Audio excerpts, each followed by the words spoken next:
the most fascinating terrorist figure I think I've ever come across. We're familiar with bin Laden. Bin Laden and Zawahiri, and his number 2 guy, they were of a completely different type. These were people who were professionals. Bin Laden was an engineer. His number 2 was a medical physician, so they're educated, sophisticated people. They have sort of a strategic vision of this terrorist organization is trying to create. Zarqawi was none of that. He was just a street tough.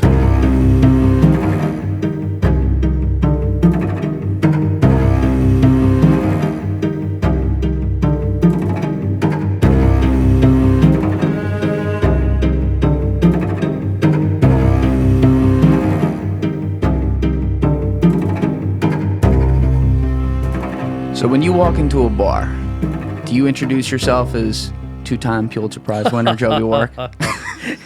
Only if I'm looking for a date, which I'm not allowed to do anymore since I'm married. Yeah, you're married. You got to watch that. That's right. I don't know, man. I actually just found out about, because we were talking about, I didn't realize that you had also won one, that there's a whole Pulitzer for just, what was it, newspaper and like reporting journalism, not writing books? Yeah. And so that was back in the 90s. And so it was an investigative project I did with another reporter down in North Carolina, actually. And of all subjects in the world that you would not expect to be known for, the subject was hog poop, literally. It was a story about factory farms. And there's massive growth of these huge farms, in this case for pigs. So putting 10, 20,000, 30,000 hogs under one roof, an industry that grew overnight and was essentially allowed to come into southern states because of lax regulations, not much environmental enforcement. Whoa. And so they ended up literally creating a massive ecological disaster. And so myself and this other reporter, we kept pulling on this thread, and we realized there was a huge story there. And again, just did good journalism and didn't expect to get much recognition. And it always was a little bit of a slight embarrassment when you talk about what the prize was for. Well, it's about hog poop. And but it got a lot done. We actually got laws changed. Really? And this is in the 90s? In the 90s, yeah, because it was just when this industry was taken off. And as a result, in these areas in the South now, there's much stricter control of what they do with the waste, how many animals they can put in a barn, where you can put them. Are they next to a neighborhood where people live, particularly poor people? Ugh. And so now all these considerations have to go into where you put these barns and what you do with the material. It's a huge environmental problem because these farms were literally killing wetlands, waterways that had been relatively pristine and now just loaded with poop, literally, and all the nitrogen and all the sort of the nutrients that create algae blooms and kill fish, and we like to think we help change at least that part of the world with this reporting. Well, that's amazing. You were that early to it, because as a layman outside of this and everything, this is a topic that to me has felt like people are finally talking about it, including me. Like I never talked about it. Maybe the last 3 years it's been. Yeah. So you were on this 25 years ago doing it, and that's great. You made some changes, but I eat a lot of meat, and I find myself, especially over the last year, thinking more about like, okay, where's this one coming from? Yeah. What one is this? Like I like pork. I don't order pork at the restaurant. Yeah. Like after seeing the limited stuff I've seen, it's like pigs are really smart. Yeah. And they happen to taste good, which sucks for them. But like the way they do this stuff, to say nothing of some of the natural and ecological disasters that are happening around in the communities, like the way they're killing these animals and things is wrong. Yeah, and you're right about that, and you're right about the fact that people are waking up to that part of the story. We were aware of it, and you can't go into one of these barns and see a sow with 10 or 15 piglets in a crate so small she literally can't turn around. And so we made a decision that this was not going to be a sort of animal welfare story, because we were focusing on other issues. But the welfare issues and the treatment of animals is something that's really come into focus more recently. And you don't have to be someone who's vegetarian or a PETA member to care about that, because you do. I mean, I make the decision now when I buy chicken. Is this chicken that's has been in a crate its entire life, or it's added some kind of life? I mean, I feel like as human beings we have some responsibility morally there, and that's just my view. But it's important in the decisions I make now. Yeah, and it's like hunting's important for keeping the environment balanced and things like that, and also animals hunting other animals. Like this is a reality of life, and it's a brutal thing, but I like how when you look at some of the pure hunters who love animals and are about being a part of that ecosystem in what they do, I like how there's a lot more content you'll see online where they talk about, okay, here's why there are some deer that need to not be living here. Otherwise there would be a million of them and no one would be able to, the environment would not be able to prosper.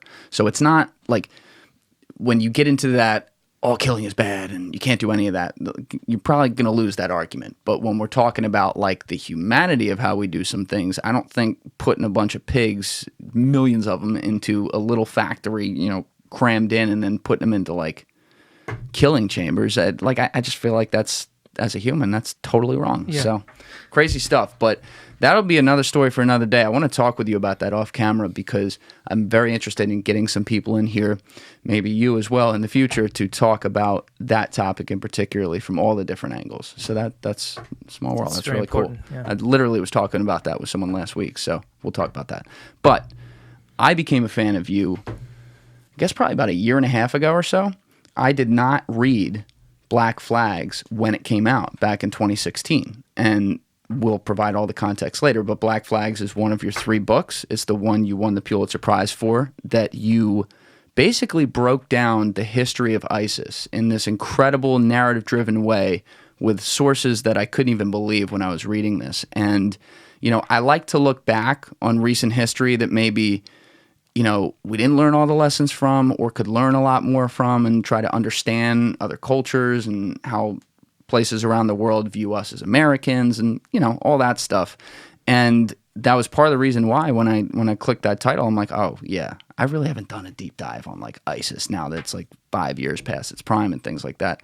And the things that I uncovered about the rest of that region beyond just ISIS were crazy. But before we get there, I'd be remiss if I didn't mention that you wrote the book, The Triple Agent. That was your first book, right? That's right, yeah. In 2009? Is that right? 11 it came out. The incidents happened in 2009, but the book came out in 11. Yeah. Right. So people out there who are wondering what that book's about, you actually probably know that story pretty well because it was highlighted in the movie Zero Dark 30. It was a very sad, true story, but you had, well, why don't you take it away? Sure. Who it was? So at the time, just to set the stage of how I got into this, I was the the Washington Post Watch CIA that reporter. Slip right there. Yeah. I already get accused of that enough. But covering the CIA for the Washington Post, which is not an easy job, and it was my first job trying to cover an intelligence agency. And the thing you learn pretty quickly is the CIA doesn't have to tell you anything, and they have a public affairs department who are very nice people, but most of what they have to say is no comment. And so it's a really tough job to break as a reporter. But as I was doing this job, there was an incident happened in Christmas week of 2009. And listeners may remember this. There was an attack inside a secret CIA base in Afghanistan that somehow this secret base was infiltrated. Somebody got in with a suicide bomb, blew himself up, and killed a bunch of Americans. And so pretty big story at the time, and I was covering it like many of my colleagues. The deeper I got into what really happened, it became one of the most fascinating spy stories I'd ever come across. And I became so obsessed with it, and I kept really digging and eventually got permission to take off time from work and write a book. And it was my first attempt at it. My plan was to try to really describe this as a spy story and with real people involved, people making real life and death decisions, on the dime sometimes. And this essentially perfect storm of really crappy, bad circumstances all coming together at one moment where, an informant was allowed to come into a secret base and was literally being given a birthday cake because they knew the guy had just had a birthday. So the CIA kitchen had cooked up a cake. They were bringing it over to greet him.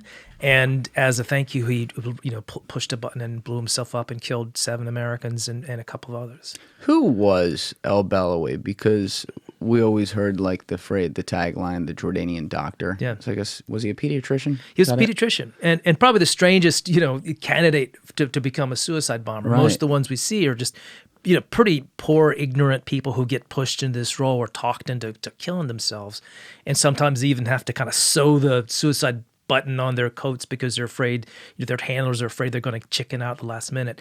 Here's a guy who was, a trained doctor who spent years in a pediatrician's clinic, but ended up flipping, and the story tells how he did that, why he was sort of picked up by the Jordanians, and they thought they had a potential spy on their hands, so they tried to train him and make him into an informant and send him to Pakistan with the mission of trying to find Al-Qaeda, trying to find where bin Laden was. He was a doctor, he had skills, he was somebody who could meet a lot of people potentially, and he ends up making really good contacts.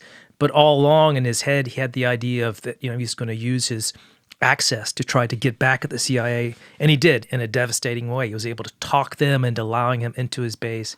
And once he got in there, killed himself. It's his ultimate mission. What was his real turning point long before this where he wanted a mission like that and obviously had a hatred for the CIA and probably America and everything that it stood for? Was it earlier than 9/11, or was it kind of after that era when we went over there and went into Afghanistan and Iraq? It was kind of personal reasons. I mean, he definitely had his eye on 9/11 and Al-Qaeda and how that was really coming to the fore. But in the late 80s, here's a guy who was, as we said, he was a doctor. He was treating children every day, had kids of his own. He lived a middle-class life, but he was radicalizing on his own because of what was happening in his neighborhood. He was a Palestinian by birth. He's watching every day what was happening in Gaza. There was a military incursion by the Israelis into Gaza in 2008, and he was outraged by it. He was treating some of the wounded kids. And so this fueled his anger and his desire to try to strike back in some way. But his only way to strike back as a doctor living in Jordan, this fairly peaceful country, was to write a blog. So he was writing this secret blog under a sort of a assumed name. He created a name and an identity for himself, and he was putting out content just like a podcaster might do, sending out just, daily summaries of what the jihadis are doing, and here's what they're saying, and making it, graphic, making it, loading it with pictures and videos of Americans getting killed in Iraq and that kind of stuff. And people ate it up. He became a celebrity, even though nobody knew who he was. Was that easily traceable, though? Like, couldn't they have gotten that? That's how they got him eventually. It took a couple years because he had this little closet activity for a long time. And finally, with American help, the Jordanians were able to sort of trace the computer signatures to this man's house. And lo and behold, this really radical, very popular jihadist blogger was right under the Jordanians' nose, living in Amman and having this secret life. And so the Jordanians basically busted down his door one day and arrested him. Now, Jordan, I do want to put a pin in this as well. Jordan is going to be a big subcategory topic today through all the things we're going to talk about, because one of the wildest things about Black Flags was the character of the King of Jordan, who you now know very well. And, I didn't know a hell of a lot about Jordan. I try to know what I can about the Middle East. I'm very interested in the topic, but they were always kind of that country who I guess was like kind of allied with Israel and wasn't like, it wasn't religious zealotry and stuff there. But beyond that, I didn't know much. And to fill in the blanks, like with your books, you really lay out how much, I'm going to mess up the pronunciation of this, but the Mukhabarat, is that right? Mukhabarat, yeah. Mukhabarat, which is their intelligence agency, is wired in directly with the CIA, and there's a ton of help going on over there. But when these guys got a hold of al-Belawi and discovered him, the reason I was asking, like, isn't that easy to get caught? I'm kind of wondering if, like, as a smart guy, like a doctor, if he knew that and kind of wanted that, almost to be like that double agent. Do you think he had some sort of already cooked up idea that like he could play both sides in his head, or was it just like he was just pissed and created a dumb website? I think he was pissed and created a dumb website, but then the real interesting mind game starts after he gets arrested, because he pretty quickly flips and tells the Jordanians, "Oh yeah, I'll be a spy for you." But what's going on in his head, and really is making a plan. How is he going to use this circumstance that he finds himself in to maybe do something even more important? And that comes later in the story. But this is, part of the fascination of this guy's story is trying to figure out his own mental journey, where he ends up walking a tightrope between these intelligence agencies and trying to help them, or at least appearing to, and the jihadi guys, the Al-Qaeda guys that he really identified with, and trying to figure out what side he's really on and what he's going to do ultimately with his life. Now, how quickly, because I don't remember, how quickly did they release the information publicly after the bombing happened at the end of 2009? How quickly did they identify exactly who it was? Was it pretty much right away, or did the CIA hold off on that? There was a bit of a delay. I think probably about a week. It started to come out that it was a bomber, so an informant, somebody who got into the camp. And then it became clear that it was a Jordanian. And this is for journalists, this is where it really when we're off to the races, because once we found out that it was a Jordanian, then we had to figure out what in the world was he doing in this no man's land between Afghanistan and Pakistan, and how was an informant for the CIA, in this position to begin with, and why did he flip? And this became the puzzle that I was just determined to try to solve. So within a week, because that is pretty quick. I didn't know if they held it a couple months or something like that, because you got this book out in 2011. But within a week, you know the names, so now you can go do your thing. How quickly did you start to realize, oh, there's a major feature story here beyond just the reporting, which is at the time what you had always done? You had been writing investigative journalism. You hadn't done a full-length feature, so to speak. So I didn't know how long it was going to take to try to figure out some of these mysteries, and it turned out to take quite a long time, starting with the fact that all the Americans in the beginning, there's 7 Americans who lost their lives, their names are classified. We didn't even know who they were for the longest time. We would get bits and pieces because there'd be a funeral service, a memorial service for someone who's, okay, well, this is one of the people from the CIA mission. Eventually, we were able to get all the names, and then it was a question of, can I get family members to talk to me about the lives that people were involved? And can I get their trust? Will they share things with me, like, text messages and emails and letters? And ultimately, yes, they were. I was able to make contact with each of the families and start to put together the CIA part of the story before anyone at the agency would talk about this at all, because everything about the mission was classified. Were you going into it, because you're obviously the CIA reporter at the Washington Post at the time, as you laid out, but were you going into it thinking this is, just by the sounds of what you were saying right there, a full CIA story? Versus, hey, I really want to get to who this guy was? Because what you ended up doing, and this is your one book I haven't read because I had watched documentaries on this whole thing before. I found out later that this happened to be your first book, so I do want to go back and read it. But the way you explained it to me, you ended up really telling the story heavily of this guy and who he was and why he shifted. And you already laid out some of it, but did you think that's where it was going to go, or were you more looking like, let's look at who died here and what they were doing? Yeah, I was looking mostly at the CIA angle and trying to figure out what went wrong initially. But the more I found out about this unusual spy, this mole that the CIA thought they had inside Al-Qaeda, the more interesting he became. And I ended up, we talked about Jordan. This guy was from Jordan, middle-class neighborhood in Jordan. And I had to spend some time trying to figure him out. So I, of course, traveled to Amman. I spent a lot of time trying to get around his family and try to figure out who to talk to. And it ended up, there's a great story in this, but I ended up being able to get access to his family and spent a lot of time with them. And like his wife? Or? His wife lived in Turkey, and she was a bit of a different story. But his father, his brothers, I had this, we just have a translator, this wonderful woman who works with me when I go to Jordan, and she's a trained journalist. She's really smart, and she happens to be just a beautiful woman. She's blonde. That helps. Yeah, that helps. It does, and it helps in this particular case. She says, very unusual looking in Jordan because it's usually dark skin, dark hair, dark eyes. She's a blonde, so she stands out everywhere she goes. And so we decided we were just going to cold call this family. So we go to their house, drive up to this neighborhood in Jordan, knock on the door, and the guy's dad, the bomber's dad, he's lost his son a few months earlier, walks to the door to see who's there. And my translator explains that, I'm a journalist from the Washington Post. We just wanted to talk to him about his son. And he says, I can't talk to you. The government's watching me. Nobody is allowed to talk in the family. And I just can't. But because of my secret weapon here, my translator, this lovely blonde woman who just charms the hell out of this guy until before I know it, he's saying, "Oh, go come in now. Come in quickly." Well, okay, you can come in too, saying to me. But anyway, we get into the place, sit down in his living room because they're very polite Arabs. They offer tea, and then I'd like more tea, please, and we keep just drinking tea and just having chit chat, conversation with the guy. And the more time we spent, and the more sort of batting of the eyelashes that my colleague was doing, the more he was just, fascinated, interested in talking with us. And finally, at the end of the conversation, he says, "Come back tomorrow. I'll have my family here, and I'll give you the first chapter of your book."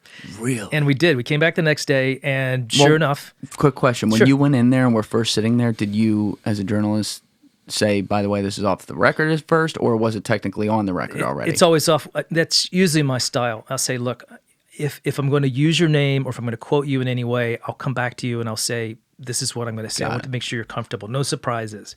And in this case, we were just having just casual conversation and asking very polite questions. And at the end, it was clear to him that he wanted his story to be told. So when we came back the next day and we had the guy's trust, he just opened up his family story to us in a way that was unbelievably rich, and sharing things about what happened to his son and how he was such a promising and charismatic and passionate young doctor, and how he ended up becoming more and more angry, and how this anger spilled into something else that just sort of began to take over his life.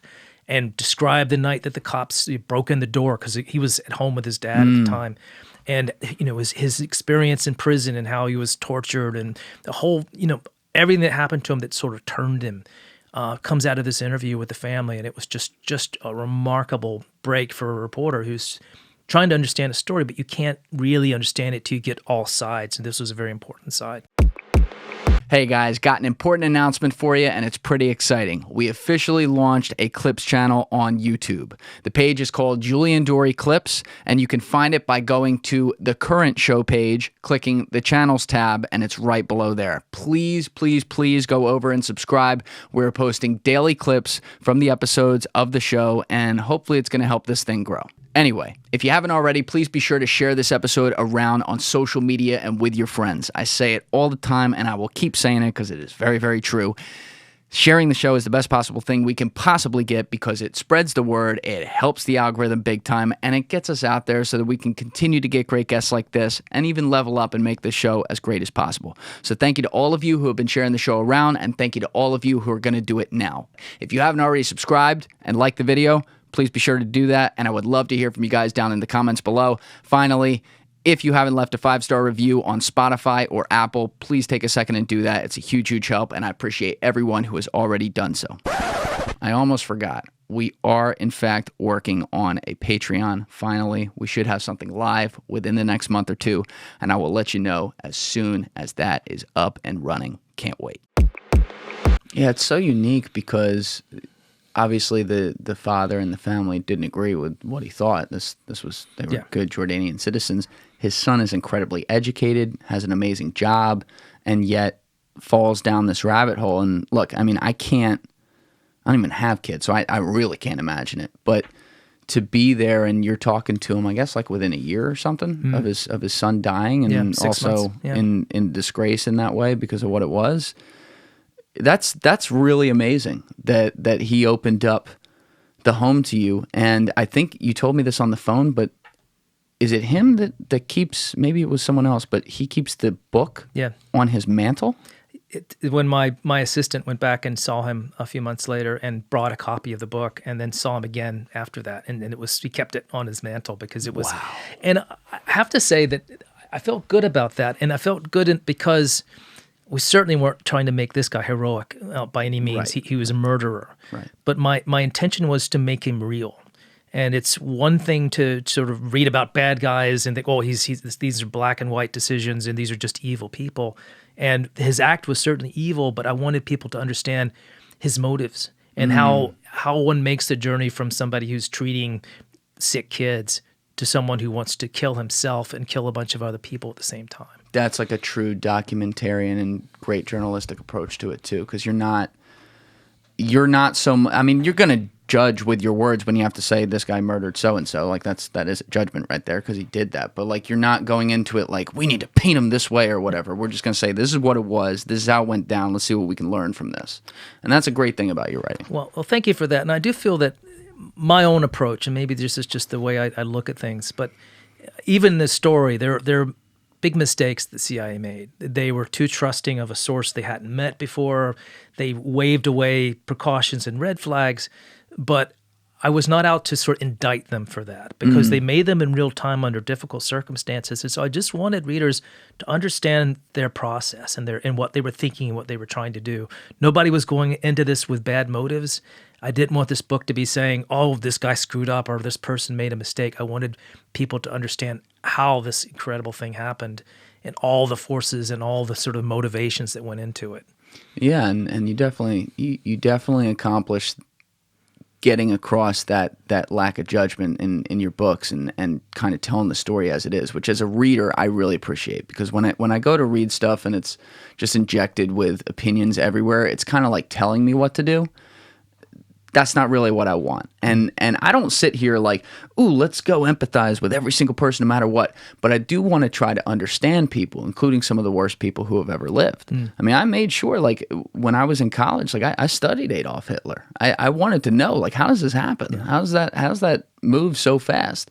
I studied Osama bin Laden. How do you move from this to that and, suddenly want to kill everyone? It's not like you're born that way. There may be some people who are born with certain genes that are maybe predisposed to getting angry at stuff. That's certainly an argument. But to go to like mass murderer, something happens there. Something in your environment, a lot of things probably happen. And I don't know, it wasn't necessarily accurate towards the CIA at all. But did you ever watch that show Homeland? I did, yeah. We binged that one. You what? We binged big chunks of that show, yeah, my wife and I. Oh, so you did like it? Yeah.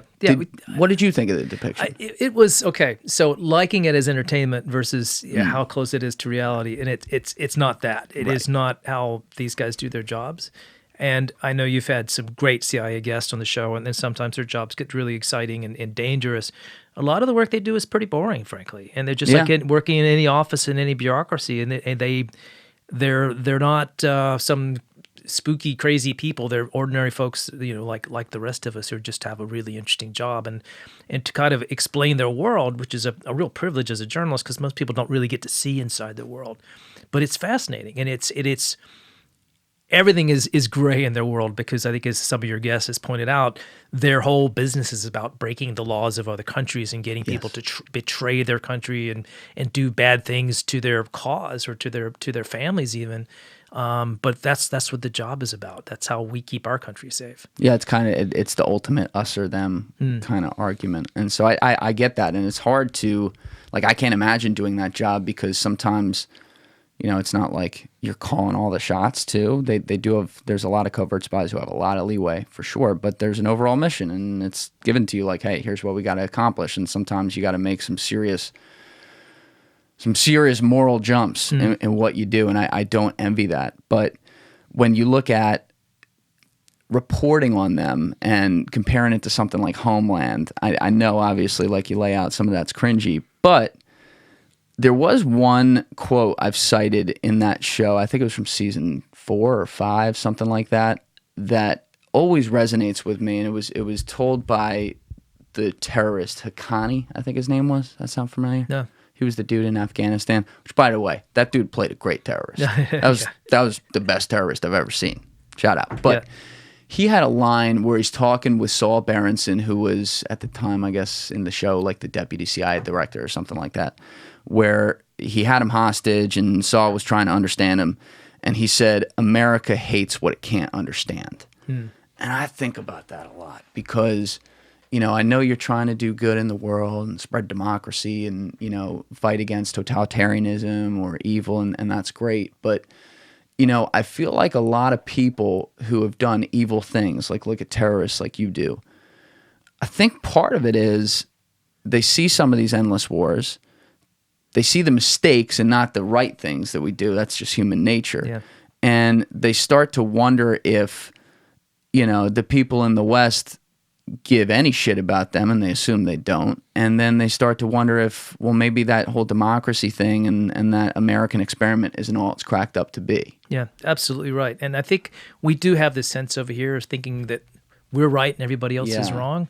It's an interesting thing that I discovered pretty early on in my job, which involves a lot of foreign travel, is the rest of the world doesn't see us quite that way. And if you're living in a country in the Middle East where you live in a dictatorship, you've got a guy who runs your country and runs your life because he controls the police and the Secret Service and everything about your life. He's propped up either directly by American aid or because of oil that we're buying from that country and enabling these, really corrupt governments to stay in power. If you're a young person with just normal aspirations who just wants to have a normal life and live with some freedom and dignity, you're looking around and saying, well, the problem is this dictator we have, and the way the dictator gets here is because America is corrupt in supporting him. So they often look at us as the bad guy. And so when you want to understand people's motives, you see even someone like bin Laden, as awful a person as he was, he's not going out to say, well, I'm going to do evil things. From his point of view, he's trying to right the world, right the Arab world, and bring it back to some kind of sanity as he sees it in his mind. And we're not good actors in his book. And I think understanding that can sometimes help us get out of a lot of problems. And just to skip forward a little bit, but just if you look at the Iraq situation, we all wanted to go in as heroes in Iraq and liberate a country, and oh gosh, they'll be so grateful if we do that. The Iraqis didn't see it that way. Yeah. Most of them didn't, especially as time went on and things didn't get any better for them. And sometimes if we think about these things a little bit more ahead of time, might put the brakes on some of our ambitions. Yeah, and that's where, Iraq is the ultimate one. And I always say this just to separate it. Like, the people who went there following orders to go there, our military goes where they're told to go. It's not their fault, and it's a terrible war that they got dragged into. But when you do see what happened there, and the fact that you took your eye off the ball, the stuff that was actually a problem, as far as like, oh, Afghanistan was harboring the terrorists who did 9/11. When you start to go there, and then you look at how we went to Iraq, especially all the things that come out in the years after, that's where, if I'm an unbiased party and I'm putting myself in the shoes of some kid in Yemen who's part of a victim of a proxy war right now that's with one of our supposed allies, Saudi Arabia, not so much these days, but you know what I mean? Like, I might be looking at the U.S. and going, who the fuck are those guys? Yeah. Like, why, what gives them the right to be here and destroy my land? And, that doesn't condone any of the evil shit that may come of that kid growing up and becoming a deranged terrorist in this way, but I understand how he got there. Yeah. If I can share a quick story that's actually in Black Flags, but it's a story told to me by Stanley McChrystal, who was the sort of general who was head of special ops, special forces in Iraq, and a really exceptional military commander. But he tells a story about this midnight raid in this house. They were looking for Zarqawi, this terrorist. But they go into this house, and as our soldiers do, because this is how they're trained, they break in because it's a dangerous situation for them. They ransack the house for weapons, and then they're sort of entering women's bedrooms, which is a huge offense. I mean, it's very offensive in the Muslim world for men to walk into a strange woman's room. It just isn't done in their culture. And then making all the men go out and lay down on the street, face down, with their hands behind their heads. It's just sort of typical behavior. But in the middle of this scene, out comes this boy, maybe 4 or 5 years old. He sees his dad lying in the street with his hands behind his head. He walks out and he lays down next to his dad and assumes the same position, puts his hands behind his head. And McChrystal's watching this, and he has this moment of realization, puts himself for a moment in this little kid's head, who sees these big Americans who look like linebackers with all their gear and their guns and their night vision goggles. It looked pretty scary and not very human, coming to his house and humiliating his father, and then he just lays down on the ground next to his dad. And McChrystal's thinking, this kid's world just changed, and he's never going to look at Americans the same. He's always going to have in the back of his head this moment. Yeah. And how we sort of change that kid's behavior and try to direct him into being like a normal, productive citizen instead of being a terrorist. I mean, we're already behind the 8 ball on that.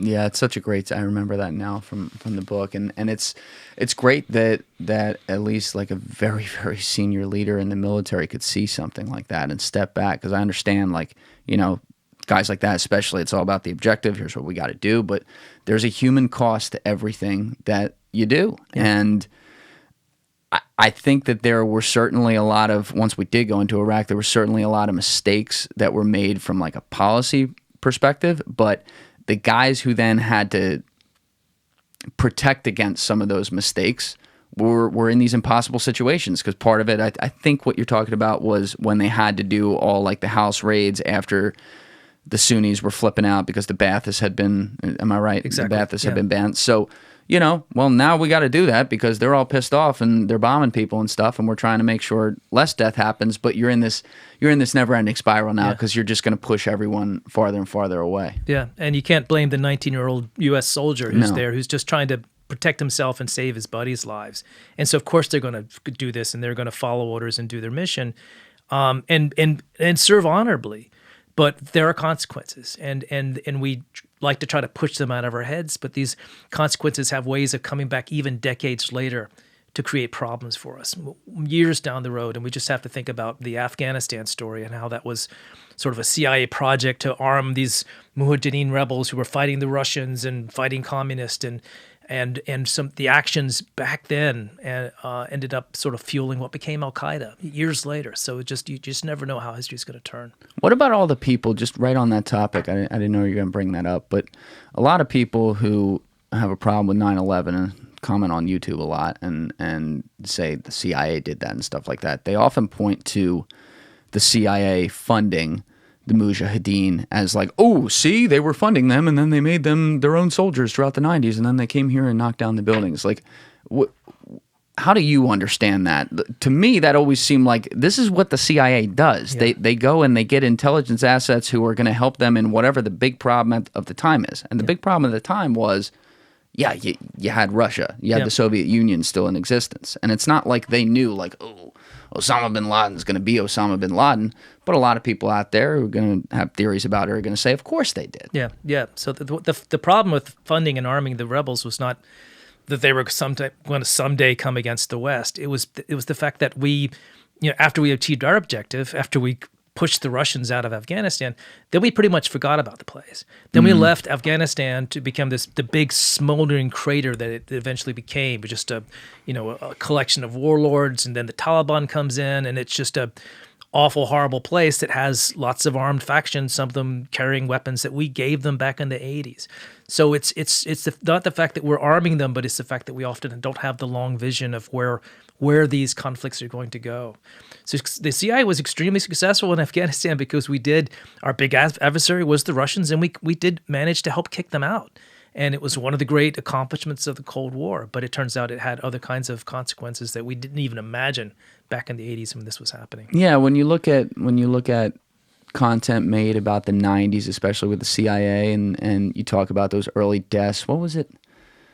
What was the name of the bin Laden desk again? I'm blanking. Oh, it's Alex Station. Alex Station, right. That's it. It's like they were like the small little desk over there, like doing this cute little thing kind of, and it became the central story because I think whenever you have some sort of power vacuum, and especially if you're the one that left it behind in some ways, you don't really hear that sucking sound until it's too late. If I look at world history, that just seems to be a common pattern. This doesn't seem any different. Yeah, nobody took bin Laden seriously up until even after the bombings in Kenya. It's in I guess that was 98.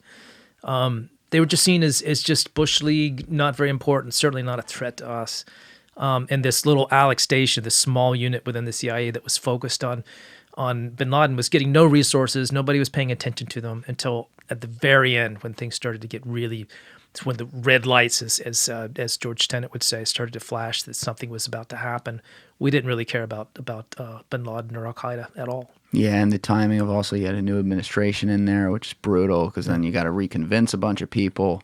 It's the timing of everything was wild. But what year again did you become the CIA reporter at the Post? It was 2007. So this is right after the revelations about black site prisons, and so it was a pretty murky time for the agency. Probably get there today. Okay. But before that, what was your role at the Post? So I had been an investigative reporter at the Post. I was brought in to essentially do environmental investigations because I'd done that. That's just like you were talking about. Won the prize, and so the Post hired me to do that. And then 9/11 happened, and this is one of those moments when everything in a news organization changes. We had our national security reporters, but suddenly everybody had to be a national security specialist. Because of my environmental work, I'd done some work on nuclear radiation, on weapons, weapon stockpiles. It just happened to be part of what I looked at. And so my bosses said, "Oh, you know about nuclear stuff. Why don't you write about Al-Qaeda and dirty bombs?" So I went off to figure out, is Al-Qaeda going to be able to blow up a dirty bomb someplace? And that became essentially a proliferation beat. So for the next 4 years, I ended up essentially traveling the world trying to figure out what were the WMD threats. What were the things that were going to, the possibilities that Al-Qaeda could get a dirty bomb or a biological weapon or a chemical weapon. Or in like 02, 03, 04, you're saying? Yeah, that was it. And right in the middle of this comes the big question of, well, what about Iraq? Does it have a WMD program? And I was still new enough at the job that I was kind of a lot of self-doubt. I mean, am I really going to be able to answer this question? This is a question that lots of reporters are trying to get at. And my colleagues at the New York Times, some of them were sort of singing the same chorus as the administration at the time, saying, yes, Saddam Hussein has this nuclear program, and we're gonna wake up to a mushroom cloud someday because they're off to the races to build all these weapons. Like Judy Miller. Exactly. Yeah. And I understand how these stories get started sometimes, but I was kind of beginning with a blank slate and just trying to figure out this story myself. The more I kept poking into it and talking to real experts, the bigger the doubts became about whether there was really a significant weapons program there at all. And the bits of evidence that the administration would put out saying Iraq had purchased aluminum tubes or this and that, and it was evidence of a secret nuclear program. When we really got to the details, none of them worked out. None of them panned out. We talked to Iraqi defectors who were said to know where chemical weapons facilities were and where Saddam Hussein was building nuclear bombs, and we got Google Earth maps and just satellite imagery and tried to piece these things together. And every single one of them would just evaporate the closer you looked at it. And so our stories became very skeptical. We said, well, there's claims about a WMD program, but there's no real evidence. And yet, even after the invasion started, my bosses were so convinced that they were going to be found, they were ordering me to go and, to be on hand to whenever these big stockpiles were discovered so I could write about them. And of course, years passed and nothing was ever found. This is wild, though, because you essentially go from, I would imagine there had to be some international reporting, but you're doing a lot of stuff that like we focus on here with like environmental reporting. Pig farms. And then suddenly it's like, all right, go to the Middle East. Yeah. Like what do you do? They send you over there the first time you get on a flight. You're obviously going over there to try to find sources. Like, did you have to learn how to do all that? Because you're going into a different culture. Like, that's crazy. Like, you did this so fast. Yeah, it was absolutely crazy. But it was this incredible learning curve for me, how to operate, how to work, how to report overseas. Because it's a really big challenge, especially in the Middle East where it's not particularly safe. People don't want to talk to you. And so sometimes it's a matter of building a source network, getting people to introduce you to people, sometimes just being at a publication like the Washington Post, which has a reputation, will allow you to get an interview with a foreign minister or somebody in the cabinet. And piece by piece, you start to put together a network of people who will talk to you, people you can reach out to if you're trying to figure something out. Did you speak any other languages? I spoke German, which did me absolutely no good. So I ended up I thought about trying to learn Arabic, but it always turned out to be sort of the easiest, fastest, cheapest thing to do is to get a really good translator, people we call fixers, because they essentially become the person who does everything for you, who speaks the language, but also knows how to keep you out of trouble and can help you kind of connect with people for interviews. So when I go to a country, you sort of set up your fixer to help you, to meet you at the airport. And then you kind of create a program. We're going to try to do this, this, and this, and this. Can you help me?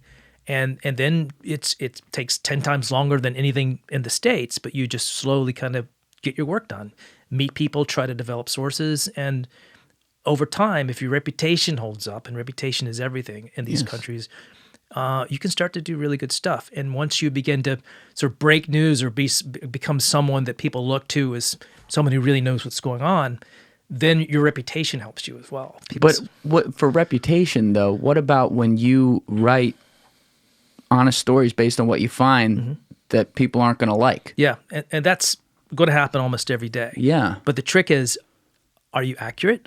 Did you reflect the reality that people can see? Because the folks who are involved in this certainly know the situation better than you ever will. But did you portray it accurately and fairly? Did you reach out to them for comment to make sure that their side was represented, or at least had a chance to respond? And also, just really important in this part of the world, did you keep your promises? If you promised to keep somebody off the record or not mention them or their agency, and you keep your word, you're just putting credit in the bank. So the next time you go over there, it makes your job easier. One mistake, one slip up in a story, getting something really wrong in a story, or betraying a confidence, or getting a source in trouble, then suddenly all the doors are closed to you. So it's extremely important that you handle these stories, delicately and accurately, and just so you can go back to the source a second time. Well, we also always hear about, with the military or journalism commonly, about the whole interpreter thing. It was a major focus, for example, when we pulled out of Afghanistan, because there were a lot of interpreters left behind who were going to be found and executed by the Taliban.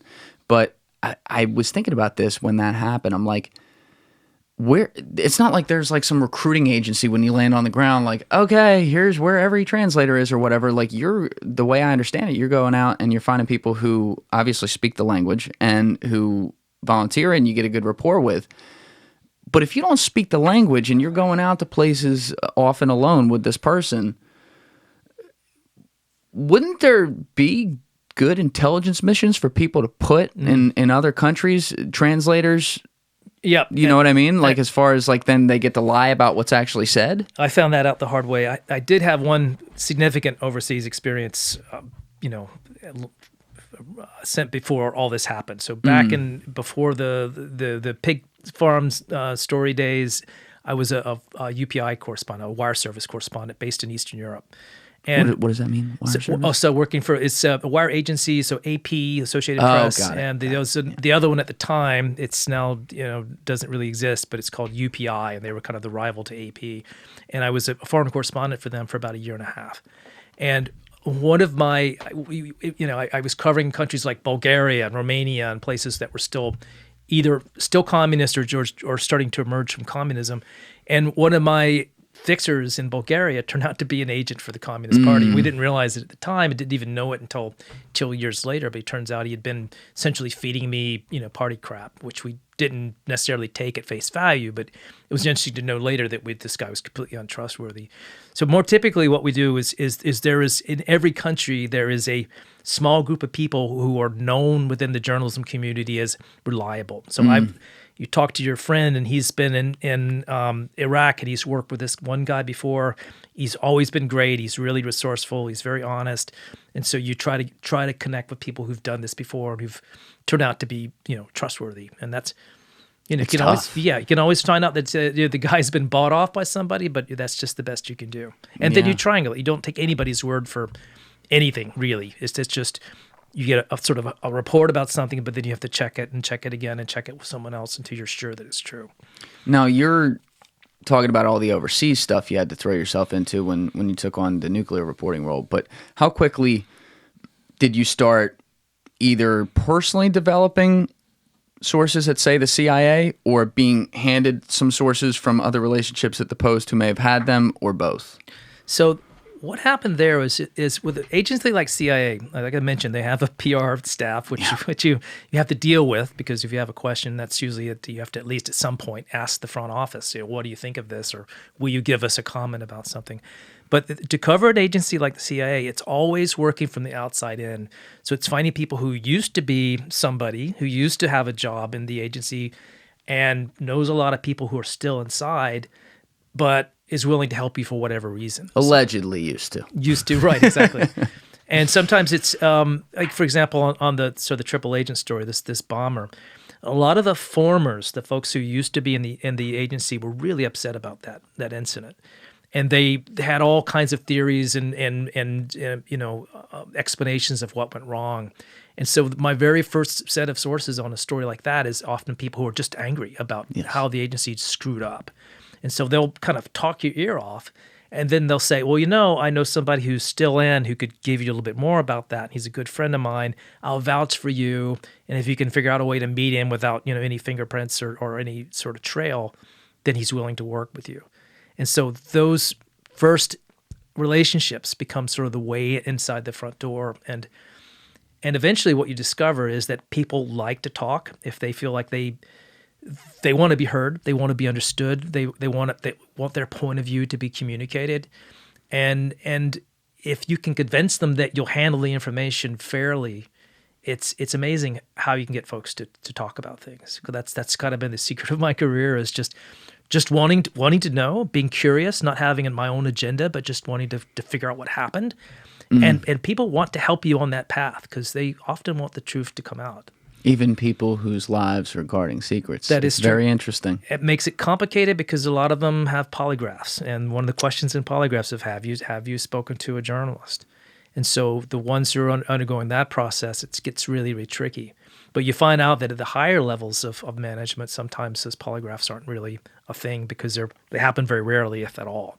And that's even better because you get to the best sources to in the that best way. People who really understand. But that's also the question from like a cynic perspective. Like, I can't imagine doing a job like yours as well, because like I just do a podcast where we have guys in and we keep it real and people shit talk on YouTube comments. That's very, very different, right? But you're actually writing feature stories that are official reports, and you're writing books, and you're dealing with people who absolutely, as a part of their job, and I'm not even saying that this doesn't make sense. I think it makes a lot of sense. But as a part of their job, they have to operate in deception of what the public knows. Yeah. And that means the media. Yeah. Right? So how do you – I know you can never like bat 1,000 on stuff. Like, you're not a robot here. But how do you try to figure out what's being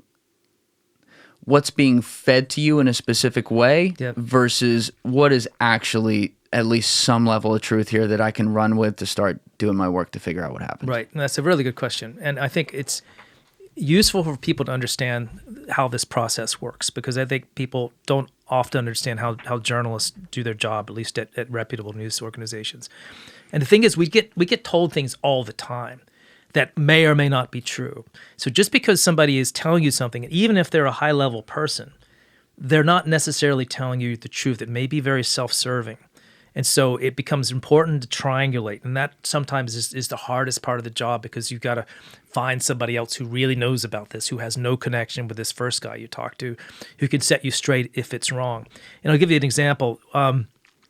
There are Middle East governments who, because of my background and my travels and past experiences and connections, will sometimes reach out to me and say, hey, did you know X, Y, or Z? Did you know the Iranians are doing this or that? Or did you know that the Al-Qaeda is over here and they're about to, it's amazing what you'll hear. It's like a minefield too, because you're trying to pick it out. And then you say, oh, that's really interesting. And how do you know that? You try to kind of probe a little bit, what's the source of this? Can you be on the record about this? Usually they can't be. Mm-hmm. So then if I'm going to report this story, I got to do a lot of work to figure out if it's true. So I'll check in with people I know in another country who have, maybe they're even antagonistic to this first country, to try to figure out what their perspective is. And if it's real intelligence, it tends to get shared around by governments. If the Israelis figure out something, they'll share it with the Americans or the Germans. Keep this close to you, by the way. Sorry. And so it sooner or later you'll find, if it's true, you'll find somebody else who knows about it and may be able to shed light on details. And if you'd gone to that person in Germany and just said, ask them the question out of the blue, they probably wouldn't talk to you.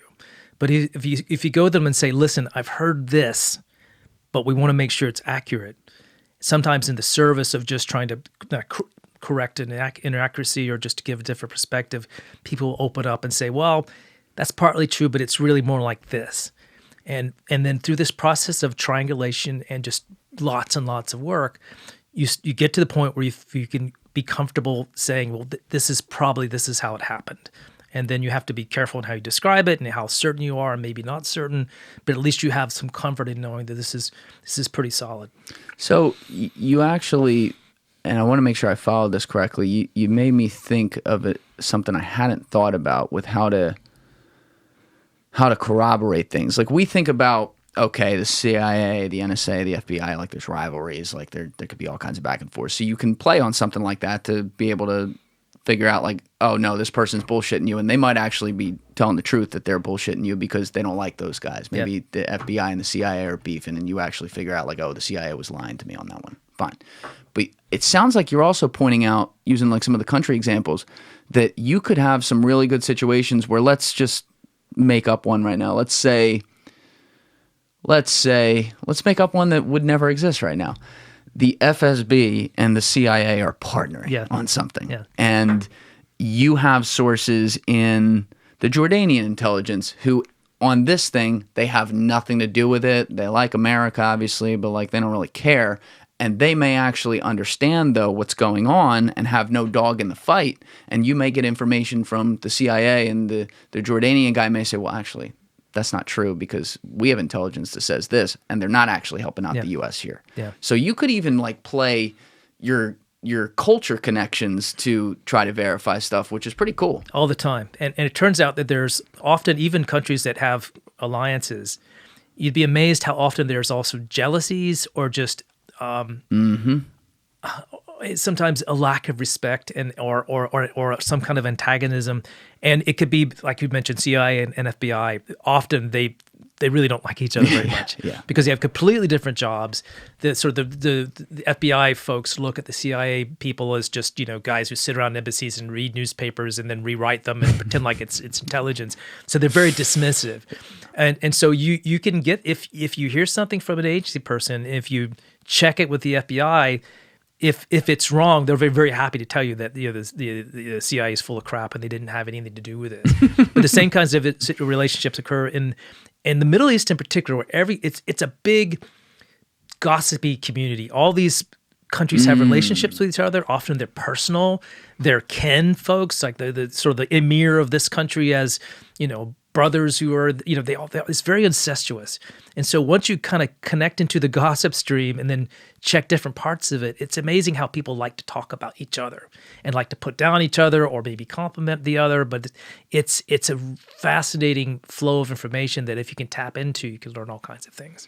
Yeah, I mean, it's just, there was a story that stuck out, and unfortunately it was from the Washington Post. A couple years ago, Joe Rogan had this guy, Tom O'Neill, in, who, I don't need to go into the whole thing because I've done it before, but essentially this dude gave up like 20 years of his life, and something that was never supposed to be a book turned into a book about the Manson murders and MK Ultra, and his evidence was absurd.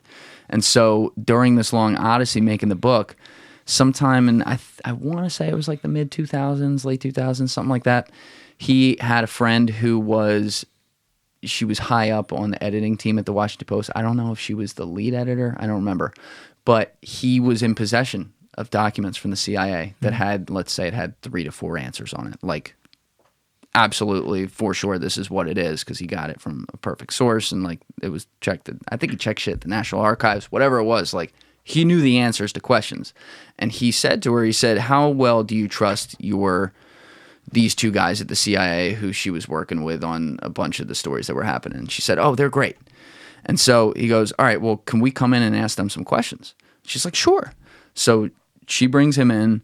They go into her office. They get these guys on the phone. And mind you, he's got the answers right here. And he has her ask 3, 4 questions, whatever it was. And they like were very nice. And they're like, oh, yeah, no, totally. We'll fill you in on that. And she's like, okay, cool. Gives all the answers. And she's like, awesome. Thanks so much for the help. Hangs up the phone, and he hands her the document and says they were all wrong. Wow. Every single one. Now, goes back to one of the original points we were making.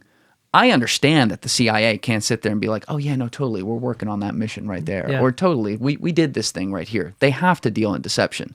But it goes to show you, even at places like the Washington Post, wherever it may be, you don't know. You have to do the back work that you just laid out all right there and hope that you get it like 6 ways to Sunday so that you can say with a reasonable confidence that like, all right, it appears things are in this direction, and yet you still could get caught in that minefield. Yeah. And it's a really fascinating story, and I hadn't heard that till you brought it up the other day. It sounds quite credible.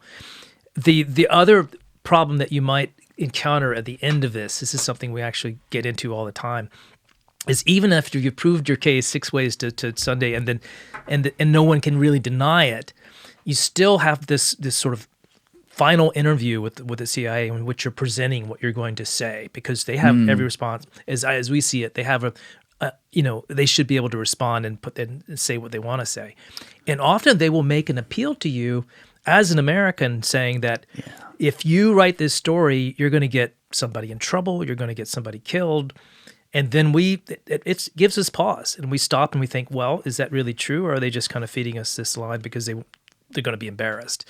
And often we'll negotiate. We'll say, okay, well, if there is a security issue, if there is a person at risk, we're willing to withhold certain facts. We're willing to, and that's a difficult decision for a journalist to make, but we see that as being responsible, that you don't just say something or report something because you know it. There's also, you do worry about human lives. And if you're going to compromise a security operation, we're not comfortable doing that. And so we'll modify the report in a way just to leave out certain details that might get somebody in trouble. And the one example where that's happened was the black site prisons that we talked about. There was a secret CIA program where they set up prisons around the world for interrogating members of Al-Qaeda that they caught. And it was a top secret thing. Nobody knew that these prisons existed. It was outside to the judicial system. There's no accountability, no oversight. What years are we talking about? This was 2005 and 6 was when the stories broke. Got it. And so the initial stories that we wrote, we knew where the prisons were, but we agreed in a negotiating process with the agency that we wouldn't say specifically where they were, because there would be possibility of attacks on those facilities. There was real danger for people if we pointed to specific facilities. So we left that out, and it was still a powerful story. We still revealed something we felt was very important for people to know about. Yeah. But we tried to do it in a responsible way, and that's just sort of the balancing act that we have to do sometimes. And that one actually seems easier, because I think not necessarily saying it's in this town at this building. Yeah, of course people want to know that, but like, you can get the point across and be able to say if you have evidence among a whole bunch of other variables there, that one makes sense. But this is such a difficult thing for you guys, because, that slippery slope of like, all right, well, where are we being American versus where are we getting played right now? Yeah. You can look to the example you laid out with like the whole nuclear proliferation reporting and stuff. There was a lot of that. I know once Snowden came out with all his stuff, I hope I remember this correctly, but there had been stories that were axed in the years leading up to that about, I think, stellar wind and some of the things he specifically reported on, where they said, oh, Americans will die if you tell people about this. Yeah. And it's like, well, in hindsight, no, you were spying. And not to say like, one life can be taken anywhere. This is a world of 8 billion people. Like, you can't totally work that way, but you don't want to start wars. You don't want to start major international conflicts. I get that. But, they used that as a cloud to cover up for the fact that they were essentially they were violating the Constitution by spying on Americans. Yeah. And, it's easy to stick your foot in the face of the reporters way later, but I do try to imagine myself in that room, having worked hard on this whole report, having all this evidence, and having some dude with a deep voice on the phone saying, hey, man, people are going to die if you put this out. Yeah. That's a lot. Yeah. And sometimes in some of the most ferocious internal fights at the paper will be when there's disagreement about whether or not we're just being, getting BS here, that the agency is just trying to keep us from embarrassing them. And so the reporter who just fought to get the information wants it to be published, and an editor will say, well, look, we should modulate this a little bit. We don't have to say everything we know. And it gets kind of contentious. And we do often wonder, even after the story's posted, if we've been played, and but it's just part of the daily kind of murkiness of the job where you try to do the best you can to inform the public, but also try to be responsible as citizens, because we do see ourselves as that too. Yeah, it's tough, but like you've been saying all day, you have a lot of friends in a lot of other places, and we got to go there now, because we've been talking about Jordan, and I mentioned something early on about the king, but like I said, that was the revelation in Black Flags, how cool this dude was, because, I'm from America, and it's like, we hear king, we hear queen, it's like we fought a war over that shit like 300 years ago, I don't know, but this guy was a dude who never wanted the job, never expected to get the job, and he's cool as shit. So can you tell people who don't know what King Abdullah is about, and what, like, how he came to power, and maybe how you got to know him as well? Yeah. This is a really fascinating story. And so just to remind readers to remind viewers and same shit, they're going to buy your book. Absolutely. What are the names of your books, by the way? Let's put those links in the description. So I've got Triple Agent was the first. That was the one about the spy operation. Black Flags was number 2, and then I just had hold this bad boy up for the camera right here. Link in description. And just last year came out with one called Red Line, which is also in the Middle East, but it's about Syria's chemical weapons program and how we managed to get it out of the country in the middle of a civil war, which is a great little spy yarn all by itself.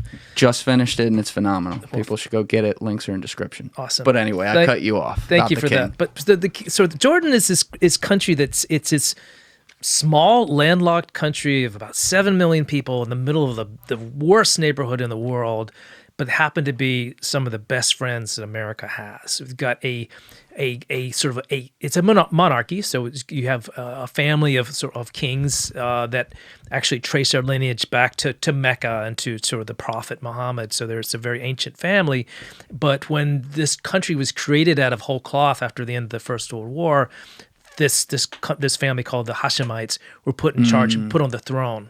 And so King Abdullah is the current king of the country, and he's the fourth to hold the throne. And he's a really interesting guy. And what makes him attractive to me as a leader is, as you said, he's not someone who grew up expecting to be king. It was always going to be his uncle. He was one of several sons of multiple wives that his father had, and so he was just preparing for a job as a military guy. He went into service and actually did it the real way, and became an officer and participated in military operations.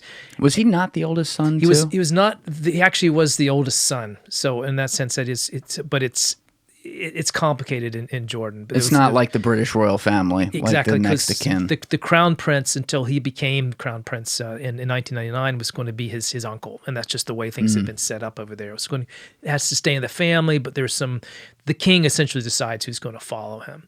And he had, years ago when he was a little boy, it was just decided that this uncle was going to be king. And then the father, the King Hussein, this sort of revered old man who'd been on the throne for decades, decided that he wanted his son Abdullah to be king instead, and it was completely out of the blue, and he was not prepared for it mentally, psychologically. But suddenly he was told this was going to be him, and a few months later his dad dies, and he ends up being on the throne. But here's a young man who'd spent a lot of his life in the West. He'd gone to school in the United States at a private school, gone to military academy, and in Britain.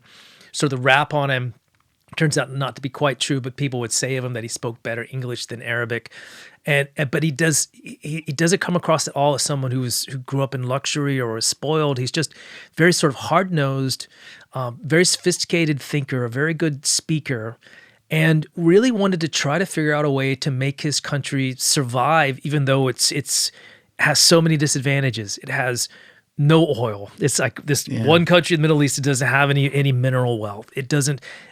Has no water. There's not enough water to sustain the population. They don't have any rivers to speak of. The only sort of big body of water that exists is the Dead Sea, which you really can't use for drinking water. So that's the name. Yeah, so they're very much dependent on things like tourism, which they've got some amazing places to visit, such as Petra, one of the great wonders of the world, which you can see in the southern deserts of Jordan, and all these other cool things. But really, it's a country that has to figure out how to make it on its wits. And so this is the guy who's been in charge of trying to figure that out year after year. And he's also decided, strategically that he needs to be good friends with the United States. So Republican presidents, Democratic presidents, whoever it is, he develops good relationships. His security services work hand in glove with ours. And he's been able to kind of walk this careful balance in being sort of a sovereign in the Middle East in a country that's fairly poor and mineral poor, resource poor, and yet, be friends with the United States without being necessarily controlled by us. So it's a really difficult thing to do, but he mostly manages to pull it off. We like to control things around here. So, but his father was also pretty friendly with the U.S., right? He was indeed. And so when did that happen? You mentioned this, Jordan became one of the first countries to have normalized relationships with Israel. And, yes. And that was a huge step, very controversial. Many Jordanians still don't forgive the monarchy for that. Because when was that? So that was I'm getting my dates wrong. I'm thinking 78. I'll check it. Might be off 70s. On that. 70s, roughly. Yeah. Okay. And before that, just 10 years before that, they had fought in a war with Israel. They'd been involved, one of the Arab countries involved in the 1967 6-day war with Israel, and they lost some of their territory in that war. So they have every reason to have animosity and differences, and they still do. But they decided for multiple reasons, including security reasons, that it was better to have at least a working diplomatic relationship with their closest neighbor, and they still do. But the king is someone who's very savvy. If you talk to him in a room, just you and him, and I've done that a number of times. Yeah, you're like friends with the guy now.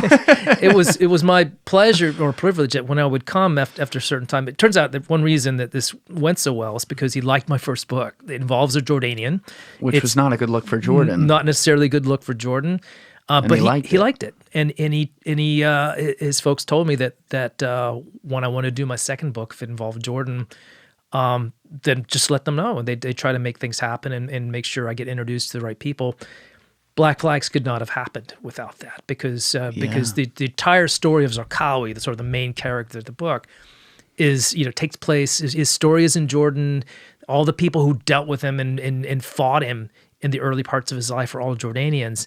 And those people were suddenly accessible to me in a way that I could not have imagined under normal circumstances. But because the king said it was okay, they agreed to talk. Yeah, and what is, just for context, in different royal factions across the world, obviously they have different levels of power as it pertains to government. But in Jordan, obviously they do have a government as well. The king is the one making the most decisions and has the most power politically within the state, no? Yes, that's true. So they try to have this, it's not exactly a balance, but they do have a parliamentary system. A parliament gets elected, and they have regional councils, and the parliament has certain powers, and it's mostly sort of regional and local administration, kinds of things that sort of state governments and town councils do, while the king is essentially control of the sort of the security infrastructure of the state, and he is an absolute ruler in the sense that he's he has the ultimate veto over everything else. And if there's a problem with the prime minister, he has the power to pull out that guy and bring in a new one. That happens fairly regularly. And it's cool that he respects your reporting too, because even within Black Flags, like, it doesn't.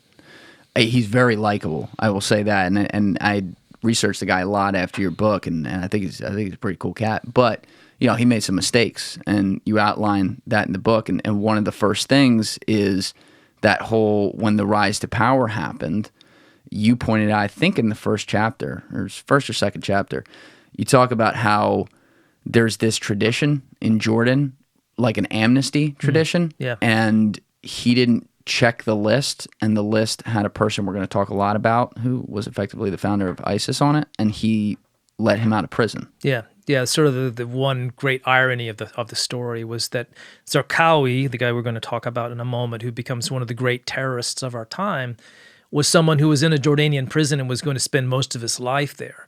And then when the king of Jordan, Hussein, dies, there's this tradition, as you say, that a general amnesty is granted, mostly to political prisoners. But who is a political prisoner? That's a little bit of a, you can fudge that a bit. So tribes and families who are influential will kind of lobby to have a certain person released. And so a few thousand people get released from prison as the new king, Abdullah, is taking the throne.